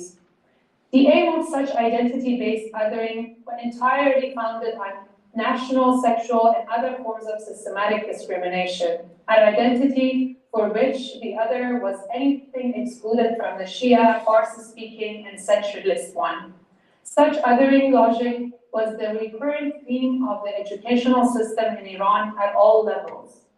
They concocted the history thought in its educational study content aside all modes of content production in the national television and work environment, and at the core of society itself would simply encourage and promote alienation and othering. This othered identity turned into a foundation for punishment, arrest, and massacre, from mass execution of the political prisoners in the 80s to construction projects in the Arab region in Iran, to the annihilation of any non-Farsi-speaking nationalities. Frequent massacres and arrests solely on the basis of mother language like Kurdish, Baluchi, and other languages existed in Iran. The Islamic regime learned these methods of suppression and very well from its counterpart dictatorial states, even from those so-called enemies such as Egypt, Syria, and Israel, or occupied Palestine. ژینا revolution, to put it simply, converted the question of the other to a generic one. That is to say, beyond some decade-long differentiations and otherings in this geography, the nationalities, gender, and sexual groups and political classes suppressed, filled in the front line of this struggle. And not only did this struggle not intensify such othering, but also managed to remove them from the equation. When people of Kurdish and Baluchi regions came out to shout the slogans of solidarity with other regions of Iran, especially with the Farsi-speaking regions where people historically had felt suppression to a lesser extent. The slogan Kurdistan, the graveyard of the fascists, was resonated in Baluchistan, and Zahedan's Fridays of mass protests got recognized and celebrated by people of Kurdistan. Even though the centralist far segments had by then paid a lighter price than the other nationalities, this did not result in the discouragement of other regions, since the state of decades of suppression and discrimination united various nationalities and queer and trans communities even further. This integrated unity prepared the ground for the rise of such groups as Baluchi women, Kurdish queers, and class groups of the suppressed regions. This unity of the oppressed classes was an important blow to the othering theory implemented by the Islamic regime. The state so much indulged in such a gaze that even far from that geography and state pressure, its people still shout out for the other. But is there anyone unfamiliar with the fact that agony may separate people to a point, yet in history, it is this very agony and resistance that can guide people to victory hand in hand and in solidarity. As someone who believes in critical education for dismantling systematic oppressions, I regard the prospect before Iran to be as such. A society in which class, gender, and national discrimination are in operation no more. The economic, capitalistic, dictator, and militarized, security-minded, patriarchal, and corrupted relation that reproduce class, gender, and national discrimination must be no more. Social relations based on oppression, exploitation, suppression, and religious must all be dismantled. Religious, misogynist, lingual, and national supremacy which protest and reproduce all relations listed above must be dismantled. All political, ideological, and security-minded institutions must be eliminated from the entire educational system. At all educational levels, unscientific, religious, superstitious, patriarchal, misogynist, homophobic, far-centric chauvinism, and nationalist supremacy must be removed. Gender apartheid must be eliminated from all educational dominance. Educational institutions must be run by teachers, parents, graduates, researchers, and PERCO staff councils. This contributive method not only eliminates the domination of the state over the educational institution, but also terminates the dictatorial relationship between the students and teacher and the absolute authority of teachers and administrative positions over students. The right to education must be granted to anyone with whatever opinion, and educational allowance and needs must be also include immigrants and refugees. Educational content must be designed on the basis of the growth and development of critical insight. In addition to the development of a researching and questioning spirit and method, along with a profound recognition of the historical material relations at work in human relations. In the area of culture and art, education must encourage innovation, creativity, and diversity, and give assistance to the enrichment of culture and artistic skills. Democratic education must be based on the obliteration of oppression against women and trans and queer communities. Thank you so much.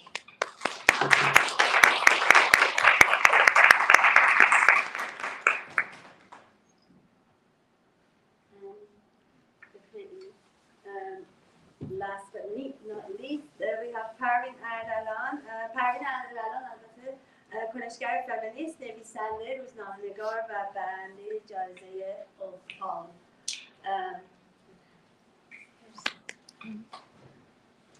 میکروفون.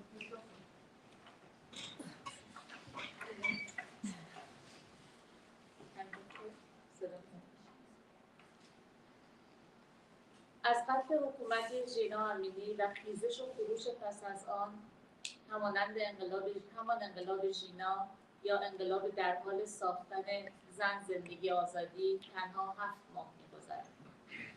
اما تکانه‌های آگاهی بخش آن و ریزش دیوارهای اقتدار و ترس این حکومت استبدادی شیعه سالار مرکزگرا رعدآسا بوده است. انقلابی که نه تنها به رغم سرکوب‌ها، کشتارها، اعدام‌ها، خون کردن‌ها و حالا مسموم کردن دانش آموزان خاموش نشده، بلکه رقص شعله‌اش در هر کران پیداست، حتی برای مرزهای ایران. اتفاقی که به نام ژینا رمز انقلاب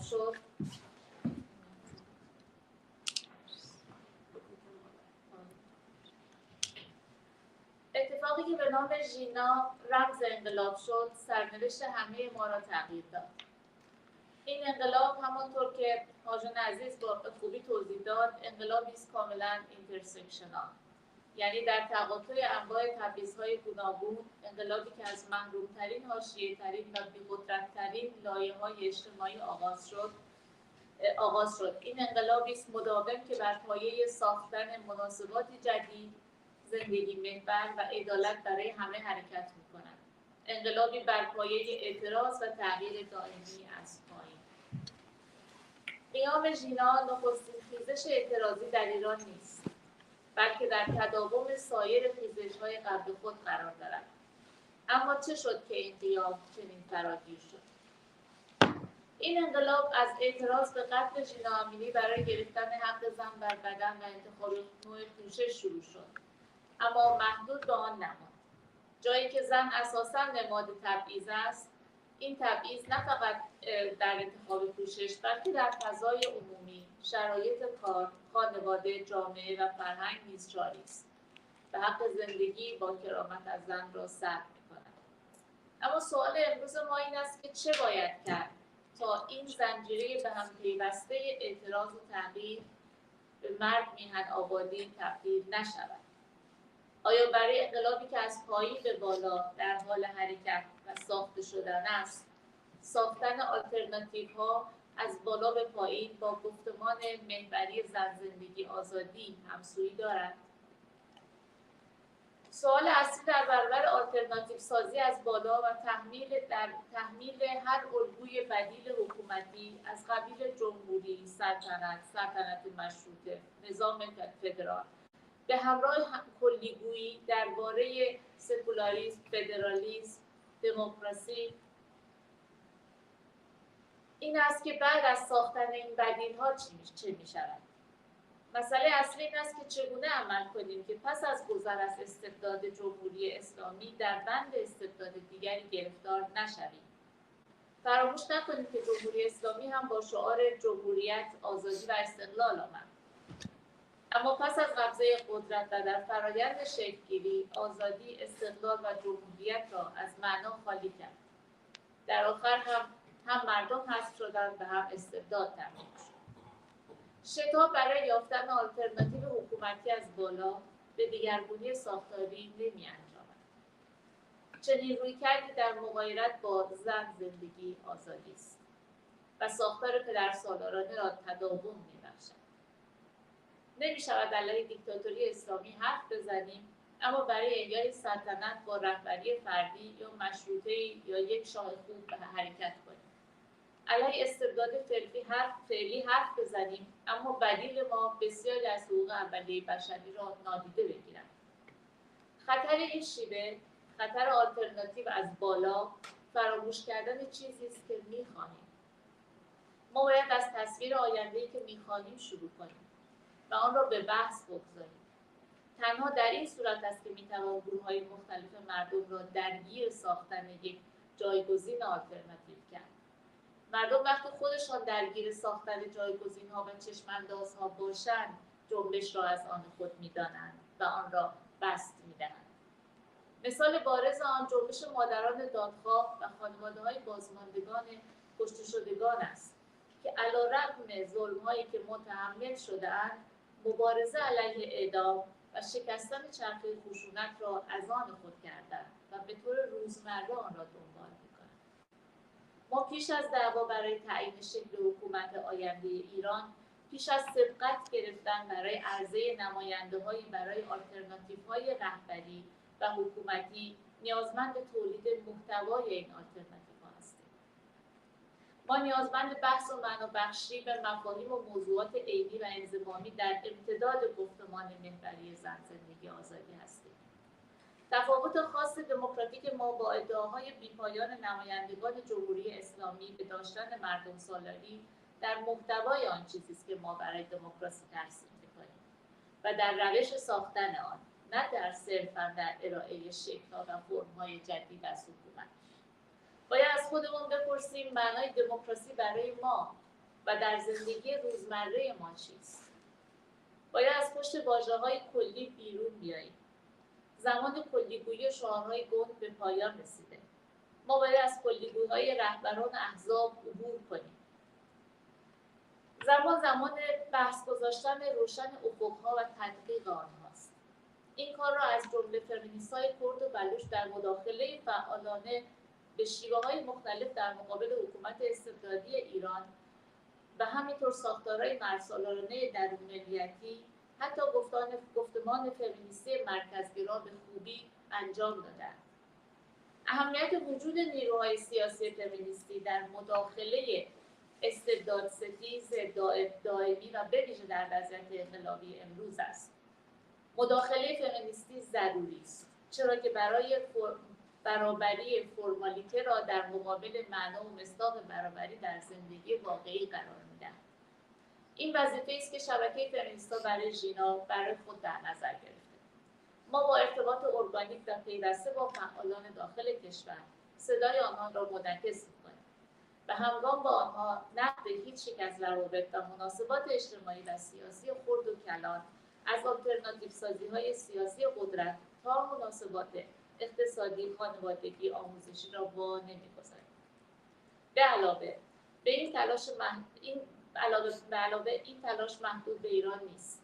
این شبکه متأثر از تجربیات جنبش‌های فمینیستی برای بخش کشورهای دیگر همچون کردستان و افغانستان پیوند خود را با جنبش‌های آزادی و عدالت و ضد تبعیض گسترش می‌دهد.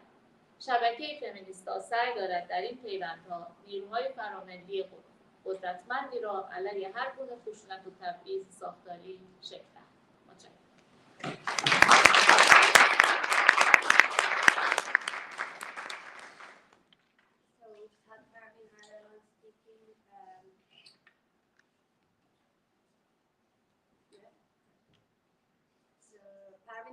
Is a feminist activist, writer, journalist, and Olive Palm Prize winner. Only 7 months has passed since the murder of ژینا and the uproar after that. The ژینا revolution is a revolution in the making of human life freedom and its enlightening impulses, and the collapse of the walls of authority and fear of the centrist Shia authoritarian regime have been thunderous. The revolution not only has not been extinguished despite repression, killings, executions, blinding, and now poisonings of schoolgirls, but also the dance of its flames has reached every corner, even beyond the borders of Iran. The incident that in the name of ژینا became the symbol of the revolution changed the fate of all of us. This revolution, as explained by Haji, is an intersectional revolution, at the intersection of different types of discrimination. A revolution that begins from the most deprived, marginalized, and powerless social layers. A revolution that includes both protest and change. This revolution, grounded on new life-oriented social relations and justice for everyone. ژینا's revolutionary movement was not the first uprising in Iran, but a continuation of the previous waves of uprising and protest. Still, what happened that it became so widespread? This revolution started from the protest against the murder of ژینا for taking women's right to her body and choosing her type of clothing, but has not remained limited to that.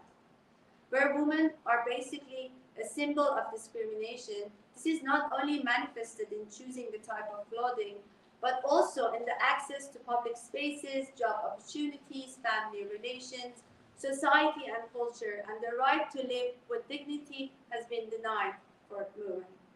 But the question today is how to make sure that this interconnected chain of protest and change does not lead to fatherland prosperity, which is the parallel slogan that has been used mostly by monarchs. How can a top-down constructed alternative go along with a dynamic bottom-up revolution articulated along the women life freedom discourses? The main question against the top-down alternative making and the imposition of an alternative model of government, such as republic, monarchy, constitutional monarchy, or a federal system, along with alternative. Sorry, I'm gonna move. The danger of finding an alternative government from above is obliterating what we demand. We have to start with imagining the future that we desire, and we must put it to debate. That is the only way in which we can include everyone and every group in creating a real alternative government. It's only when people are involved in creating perspectives and choices that they see the revolution as their own and start expanding it. The best example for this is the movement of Mothers for Justice, who despite all the pain and oppression that they had gone through, are still a great force of resistance. Before debating what form of a future government we should have, we should start to produce substance and meaning for these alternatives. A meaningful debate is vital for the women life freedom narrative of this revolution. The characteristic difference between our democratic demand and the never-ending lip service of Islamic Republic to democracy lies in the substance of what we outline as democracy and its mode of creation. No, we don't merely offer forms and shapes of new governance. We have to ask ourselves, what are the meanings of democracy for us? Not only in governance, but also in daily life. We have to come out of hiding behind generalizations. We must be specific and precise in expressing our demands. The age of slogan and symbolic acts has come to an end. This has been done in an exemplary way in progressive Kurdish and Baluch feminist manifestos that have come out in the recent months. They clearly state their opposition to the despotic Islamic regime and its patriarchal structure, which are also clearly embedded in the centralist feminist narrative of the country. The feminist intervention in the present revolutionary situation is of vital importance because it defies formal equality against meaningful equality in real life. This is the task of Feminist Network for ژینا. We will amplify the voice of the activists in Iran by our organic and consistent solidarity with the feminist revolution in Iran. Together with the movement in Iran, we will not stop debating and critiquing any option, alternative, or possibility for governments and for social, economic, political, and individual relations, or for educational and familial spaces. We would like to add that this endeavor is not restricted to Iran only. This network has been greatly aided by the experience of feminist and liberation movement in other countries such as Afghanistan and Kurdistan. We express our unity with movements for justice, equality, and freedom in other countries and try to extend our solidarity to other post-nationalist activists who fight against violence and structural exploitation of the people.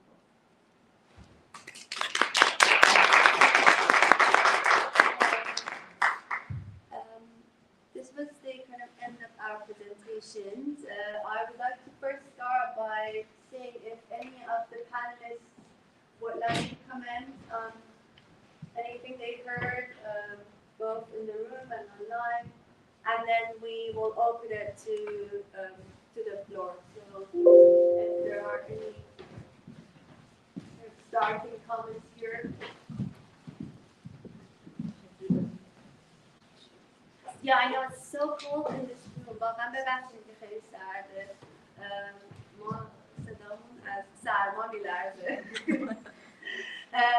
خب اگه که توی اتاق سوالی هستش لطفاً بگید if there is any questions in the room. Yeah. Hi, thank you all for all your talks. I wanted to ask about what feminists for ژینا envisions or plans on in the next period. If you've got any specific plans or even just more broader things that you'd like to share with us today. Thank you. پرسیدن که برنامه فمینیست فور ژینا چه برنامه‌ای برای آینده نزدیک داره در ماه‌های اخیر. Did you say that? Did you say that?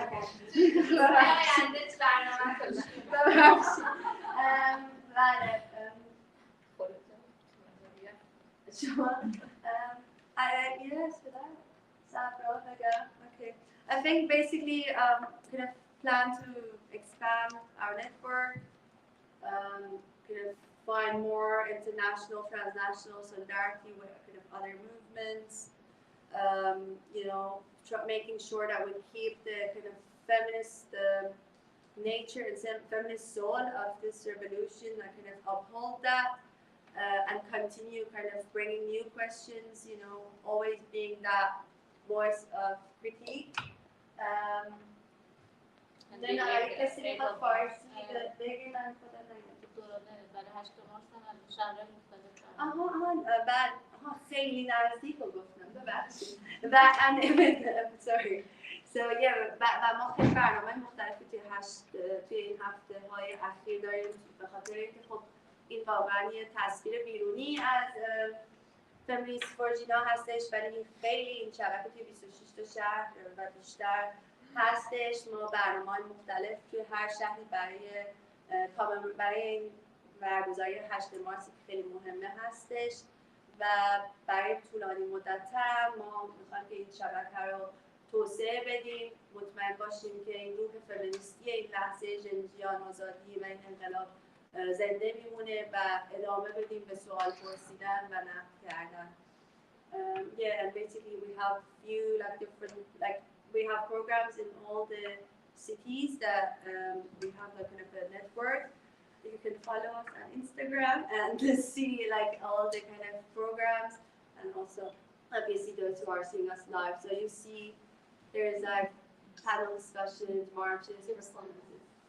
Oh, and also we have launched our website today, which yeah, you can kind of get more know more about what we're doing, our manifestos and things like that. و اگه وبسایتمون هم که امروز راه افتاد میتونید ببینید. Feminist سوال بود. This is a question for Pavin and I'm going to do it in Farsi. How do you keep connected with activists in Iran? چجوری با همفکرای خودتون، کسی که باتون همسان در ایران خودتون رو در ارتباط قرار میدید؟ ضمن که ما تحت تاثیر صحبتتون قرار گرفتن، اما شما بیشتر طرح سوال کردین برای اینکه شعارها عملی یعنی در حرف باقی نمونه، اما به هر حال که این چیزی هم که شما گفتید نظری نیست به نظر من. چگونه به نظرتون عملا میشه این وارونه کردن ساختار قدرت که ازش حرف زدید به نفع آباد، به نفع مردم و اقتدار بخشی به شکل برابر صورت بگیره؟ عملا چطوری؟ Can you please take the microphone?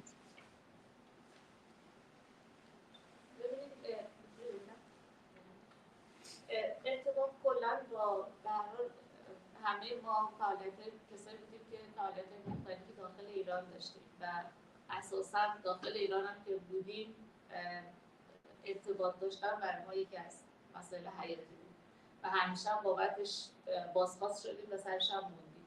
برای همینم اینجور ارتباط رو هیچ اگاهی نداریم ازش که اعلام بکنیم که ما نداریم و فکر می‌کنیم که شما ببینید دیگه فعالای مختلف از داخل ایران این پیام می‌رسن به خاطر اینکه قراره که این ارتباط همچنان وجود داشته باشه و این رو به چون عنوان یکی از ارزش‌های فمینیستمون می‌دونیم، فکر می‌کنم که مقدار واهمه نداشتن از این قضیه است کمکمون کرده و همچنان هم داریم ادامه میدیم و همیشه هم آماده هزینه بودیم، چه داخل ایران بودیم چه الان دوستانی که داخل ایران هستن، به خاطر اینکه اساس ارتباط داشتن ارتباط فمینیستی داشتن با هم دیگه هیچ دلیلی نداره که باعث مسئله بشه، ولی تو ایران هر چیزی مسئله امنیتیه و ما اگه بخوایم که عادی سازی بکنیم این قضیه ترس و امنیت رو، عملاً تن میدیم به اینکه همچنان بترسیم که بریم جلو. در مورد بله من این چیزی که ما گفتیم بحث سوال طرح پرسشه، مشکلی که وجود داره بعد از ماجرای ژینا و همش 7 ماه گذشته، ما همش داریم راه حل رو میشنویم، یعنی همه میخوان سریع برسن با تغییر حکومت که این اتفاق بیفته و یه دولت دیگه آلترناتیو دیگه بیاد.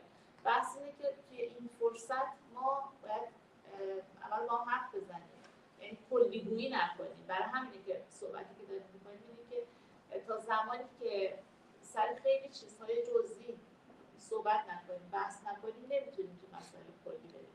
سیستم آلترناتیو سازی از بالا همیشه میگه که ما یه حکومت بیاریم، جایگزینش بکنیم، بعدا میشینیم مسائل حل میکنیم. ولی انقلاب ژینا انقلابی که از لایه‌های مختلف اجتماعی شروع شد و بر اساس تمام تبعیضایی که وجود داشت توی جامعه. خب وقتی قراره که اتفاقی بیفته باید مشارکت همه این آدم‌ها باشه و توی همچین جامعه جامعه شما باید ببینید که چجوری جامعه خودش رو داره حرکت میده و ما در واقع همراهی کنیم، نه اینکه یک کاتالیزوری بشیم که سرعتش رو بیشتر بکنیم. برای همین که فکر کنم بیشتر از هر چیزی نیاز داریم که راجع به تمام این مفاهیم حرف بزنیم و گفتمان فمینیستی تولید کردن توی قضیه خیلی مسئله مهمه. So the question was about how do we keep connecting with people in Iran, and also how there was more kind of questions that was presented in relation to like kind of keeping our connections to the feminist movement in Iran. We kind of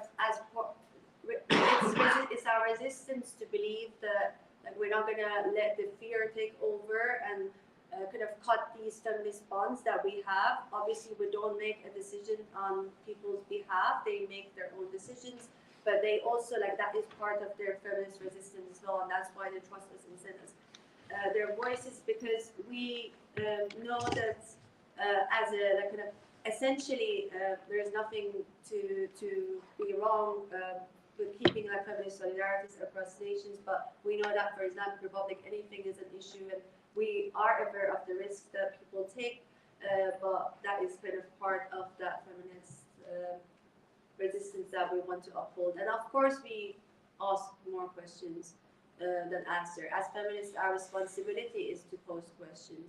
There's only 7 months that has passed since the ژینا revolution, and all we have heard are solutions, whereas we haven't even had the chance to speak about the details of this bigger picture that we're trying to create. So we need to speak about those details. We need to discuss those details before we can think of what's the kind of future alternative that can come, rather than the top-down like kind of alternative of let's make like another centralized government to come and replace this and regime change, and then we're going to discuss the details. We know that that's not going to happen. We don't need to be a catalyst. We need to listen and impose questions and go in deep in these concepts. I know there was another question here, and because the question این سوال خیلی به طور خصوص به پروین بودم.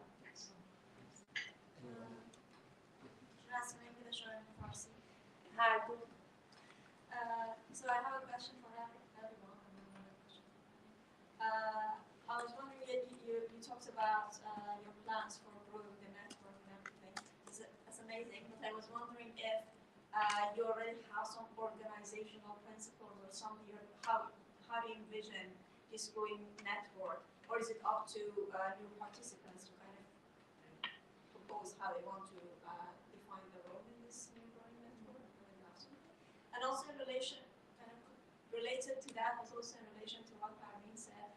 I absolutely agree with this, with your criticism of basically top-down illustration of alternatives for a movement from people who, by people who are not actually even involved maybe in the movement, like in the grassroots, at least in the grassroots level of the revolution. But I would say that actually there is something about talking about alternatives not as like top-down kind of impositions or as a catalyst, but as a counter-narrative too. Because if imagining an alternative wasn't something that some people are actually a bit afraid of, we wouldn't be hearing from, after it was Masih, I think, who was basically talking about anyone who's suggesting an alternative is the enemy of the revolution, because they don't really want people to talk about like alternatives in the sense that, so I'm thinking whether you're kind of distinguishing between these two ways of talking about alternatives, revolutionary way of actually talking about alternatives, and in the spirit that those people, the coalition, is kind of talking about it. And also, what is the role of diaspora if we consider the necessity of a revolutionary way of thinking about an alternative, conceptualizing an alternative, or whatever? What is the role of the diaspora activists in that? فکر کنم با سوال اول شروع کنیم که من اگه شما نشنیدید راجع به این بود که شبکه فمینیست برای ژینا برای راه گسترش دادنش آیا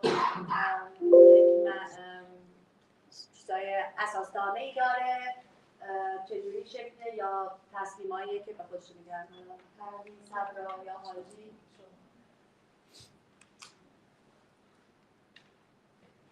صبر جان اگه تو میتونی لطفا جواب بده که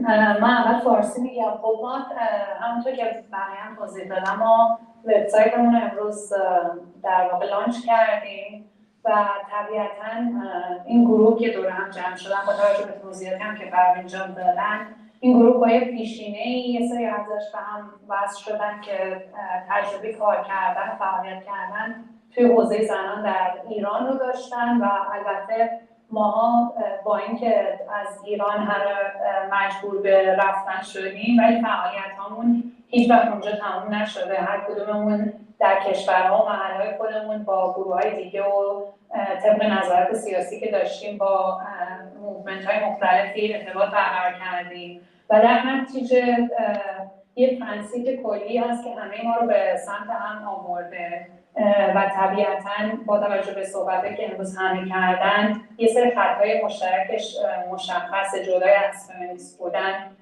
نگاهی که ما به مسائل در واقع مرتبط به فمینیسم داریم و همون مسائل یعنی ستم‌های سیستماتیکی که در واقع به صورت اینترسکشنال روی همه اعضای جامعه تاثیر میذارن خب خیلی معتقد هستیم. در کنارش هم اساس ما چون بالاخره سازمان سیاسی نیستیم و در واقع یک گروه کالکتیو هستیم که میخوایم روی زمین بیشتر کار بکنیم تا اینکه عرصه‌های سیاسی رو مانند گروه‌های دیگه در بر ببریم و برای همین این ارزش‌هامون هم روزانه با یادگیری خودمون ممکنه تغییر بکنه و دیولپ بشه. در نتیجه این هم خیلی با توجه به سوالی هم که شما کردین خیلی اتفاقا مرتبط هست به اعضایی که به گروه اضافه میشن. شما معتقدین که هر کسی که وارد این گروه میشه بالاخره تجربه و نگاه ارزشمندی رو با خودش میاره که به ما کمک خواهد کرد که آینده کارهای بهتر و پرثمرتری رو انجام بدیم و دانش خودمون هم روزانه روی مسائلی که پیش میاد بالا ببریم، چون که همونطور که گفته شد این گروه اعضاشون از بک‌گراندهای بسیار متفاوت با هویت‌های بسیار متفاوت هستن و یکی از تلاش‌های ما هم هست که این تفاوت و دایورسیتی رو توی اعضامون نگه داریم.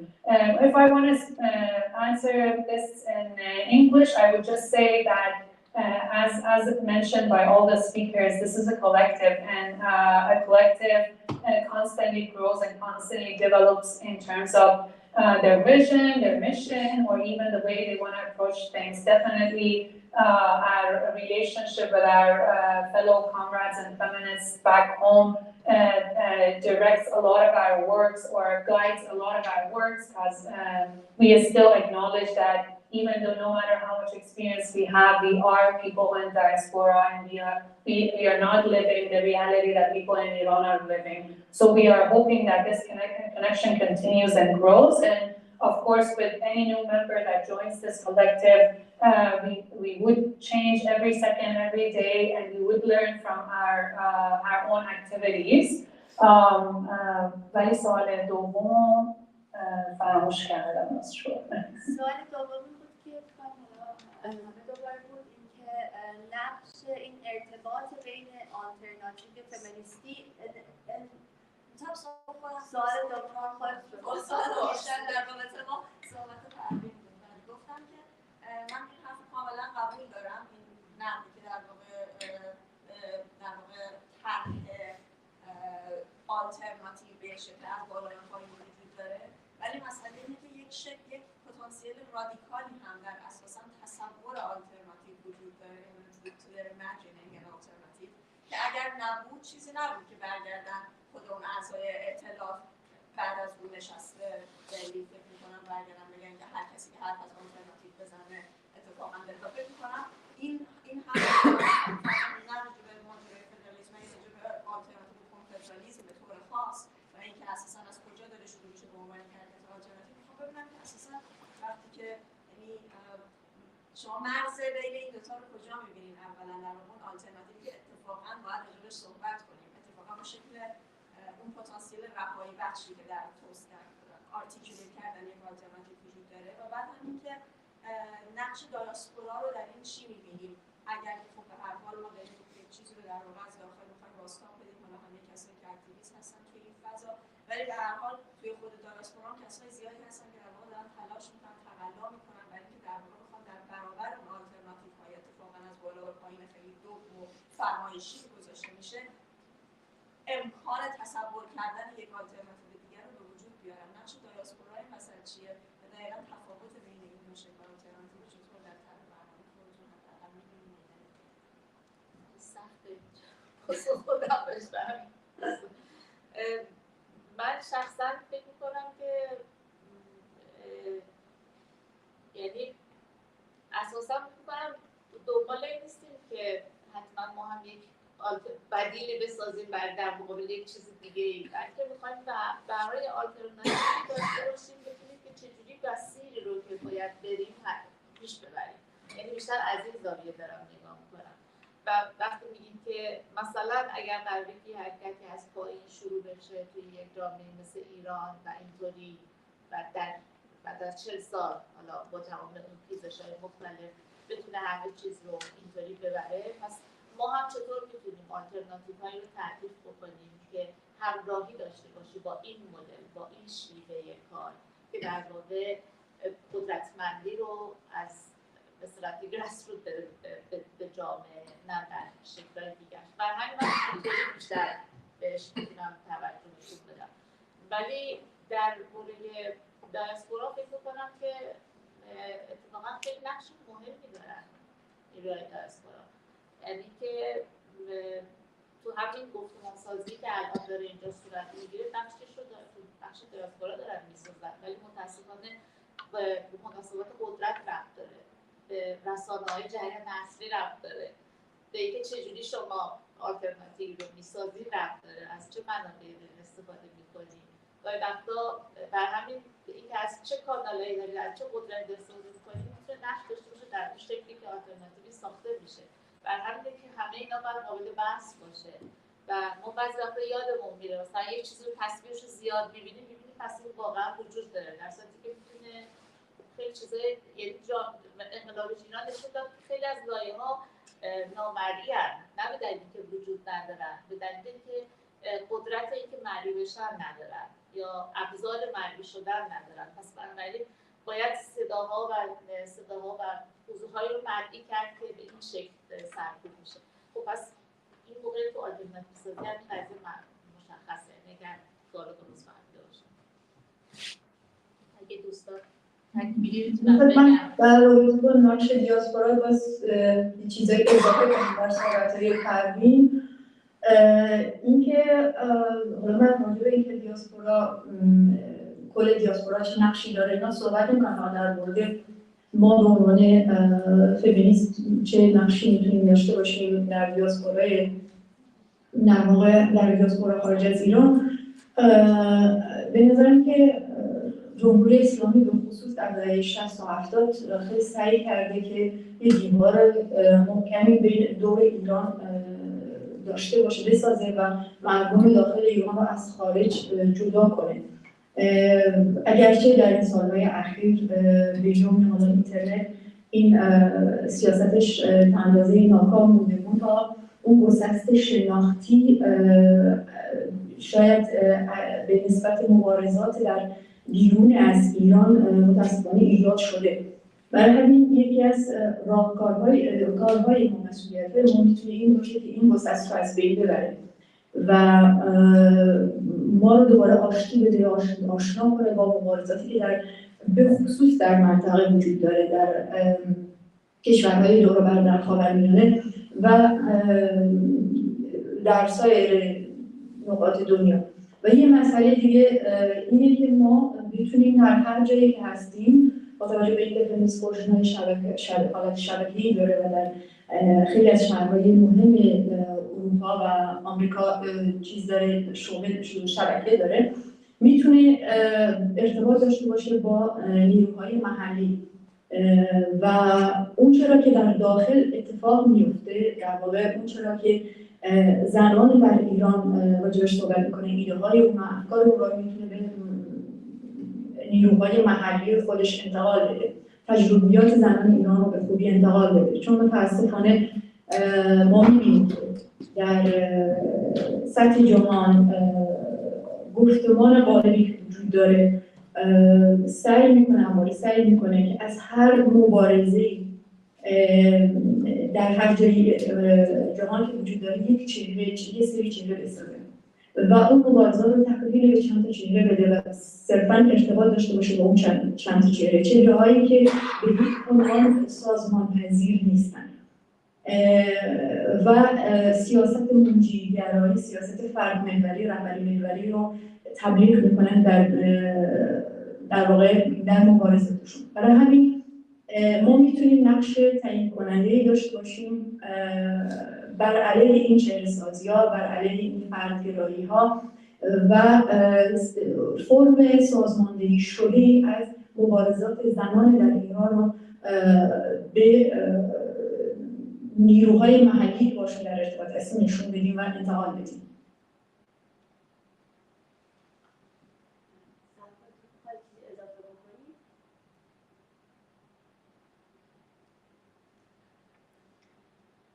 Yes, I'm just going to quickly translate everything that was said. And yeah, to it. Sorry, I forgot at the beginning that I have like this translator work as well. But basically that also like, so I'm going to translate, but I'll put my things in it too. I'm not even sure if we can call the other one alternative. It's not an alternative. It's the same thing, same model, just in a different like, you know, shape. So, and I think that's what kind of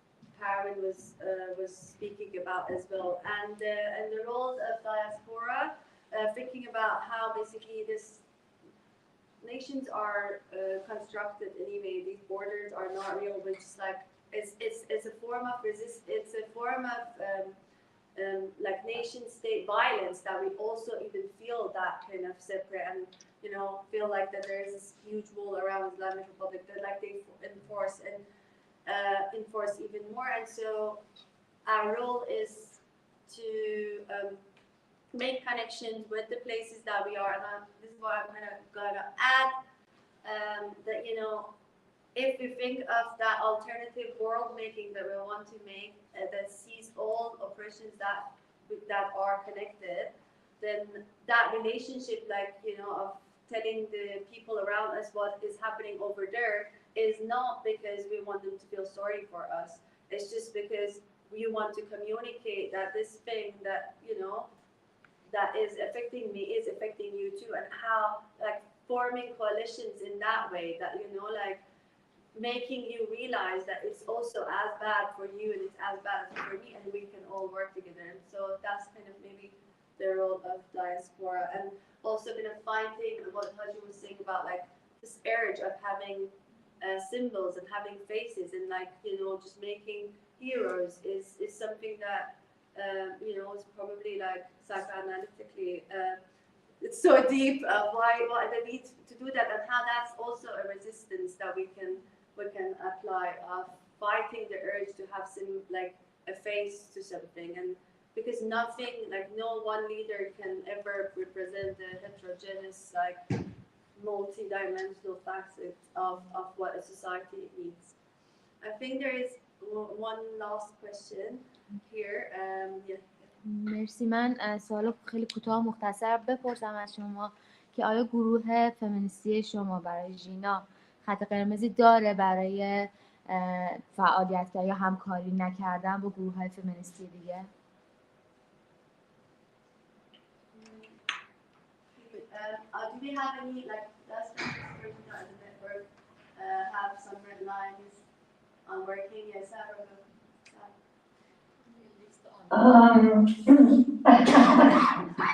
بله طبیعتا خط قرمز که دوباره نمیشه خط قرمز نداشته باشیم، ولی فکر میکنم توی صحبت‌هامون هم مشخص بود که ما در حال مبارزه با سیستم‌های تبعیض و ستم هستیم. در نتیجه هر گروه یا هر ارگانیزیشنی که به نظر من به این سیستم‌ها دامن بزنه یا بخش از این سیستم‌ها باشه برای ما خط قرمز هست.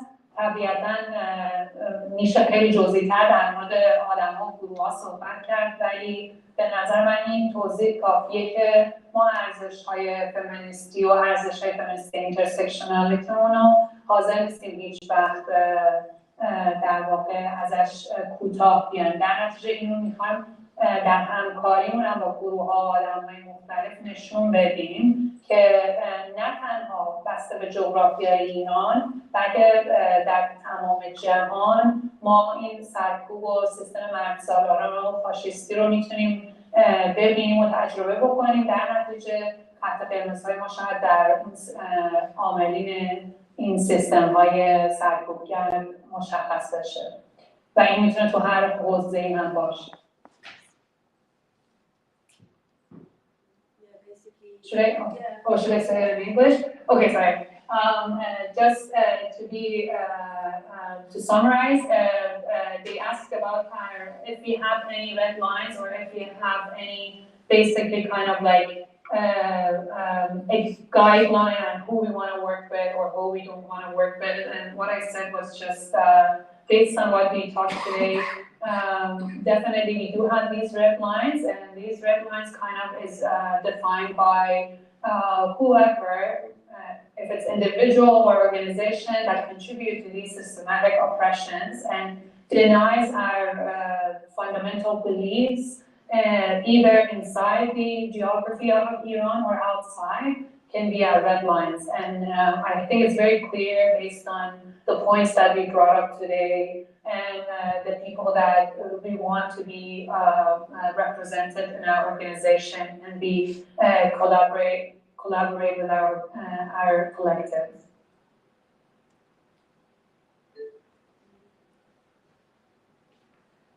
Thank you so much everyone.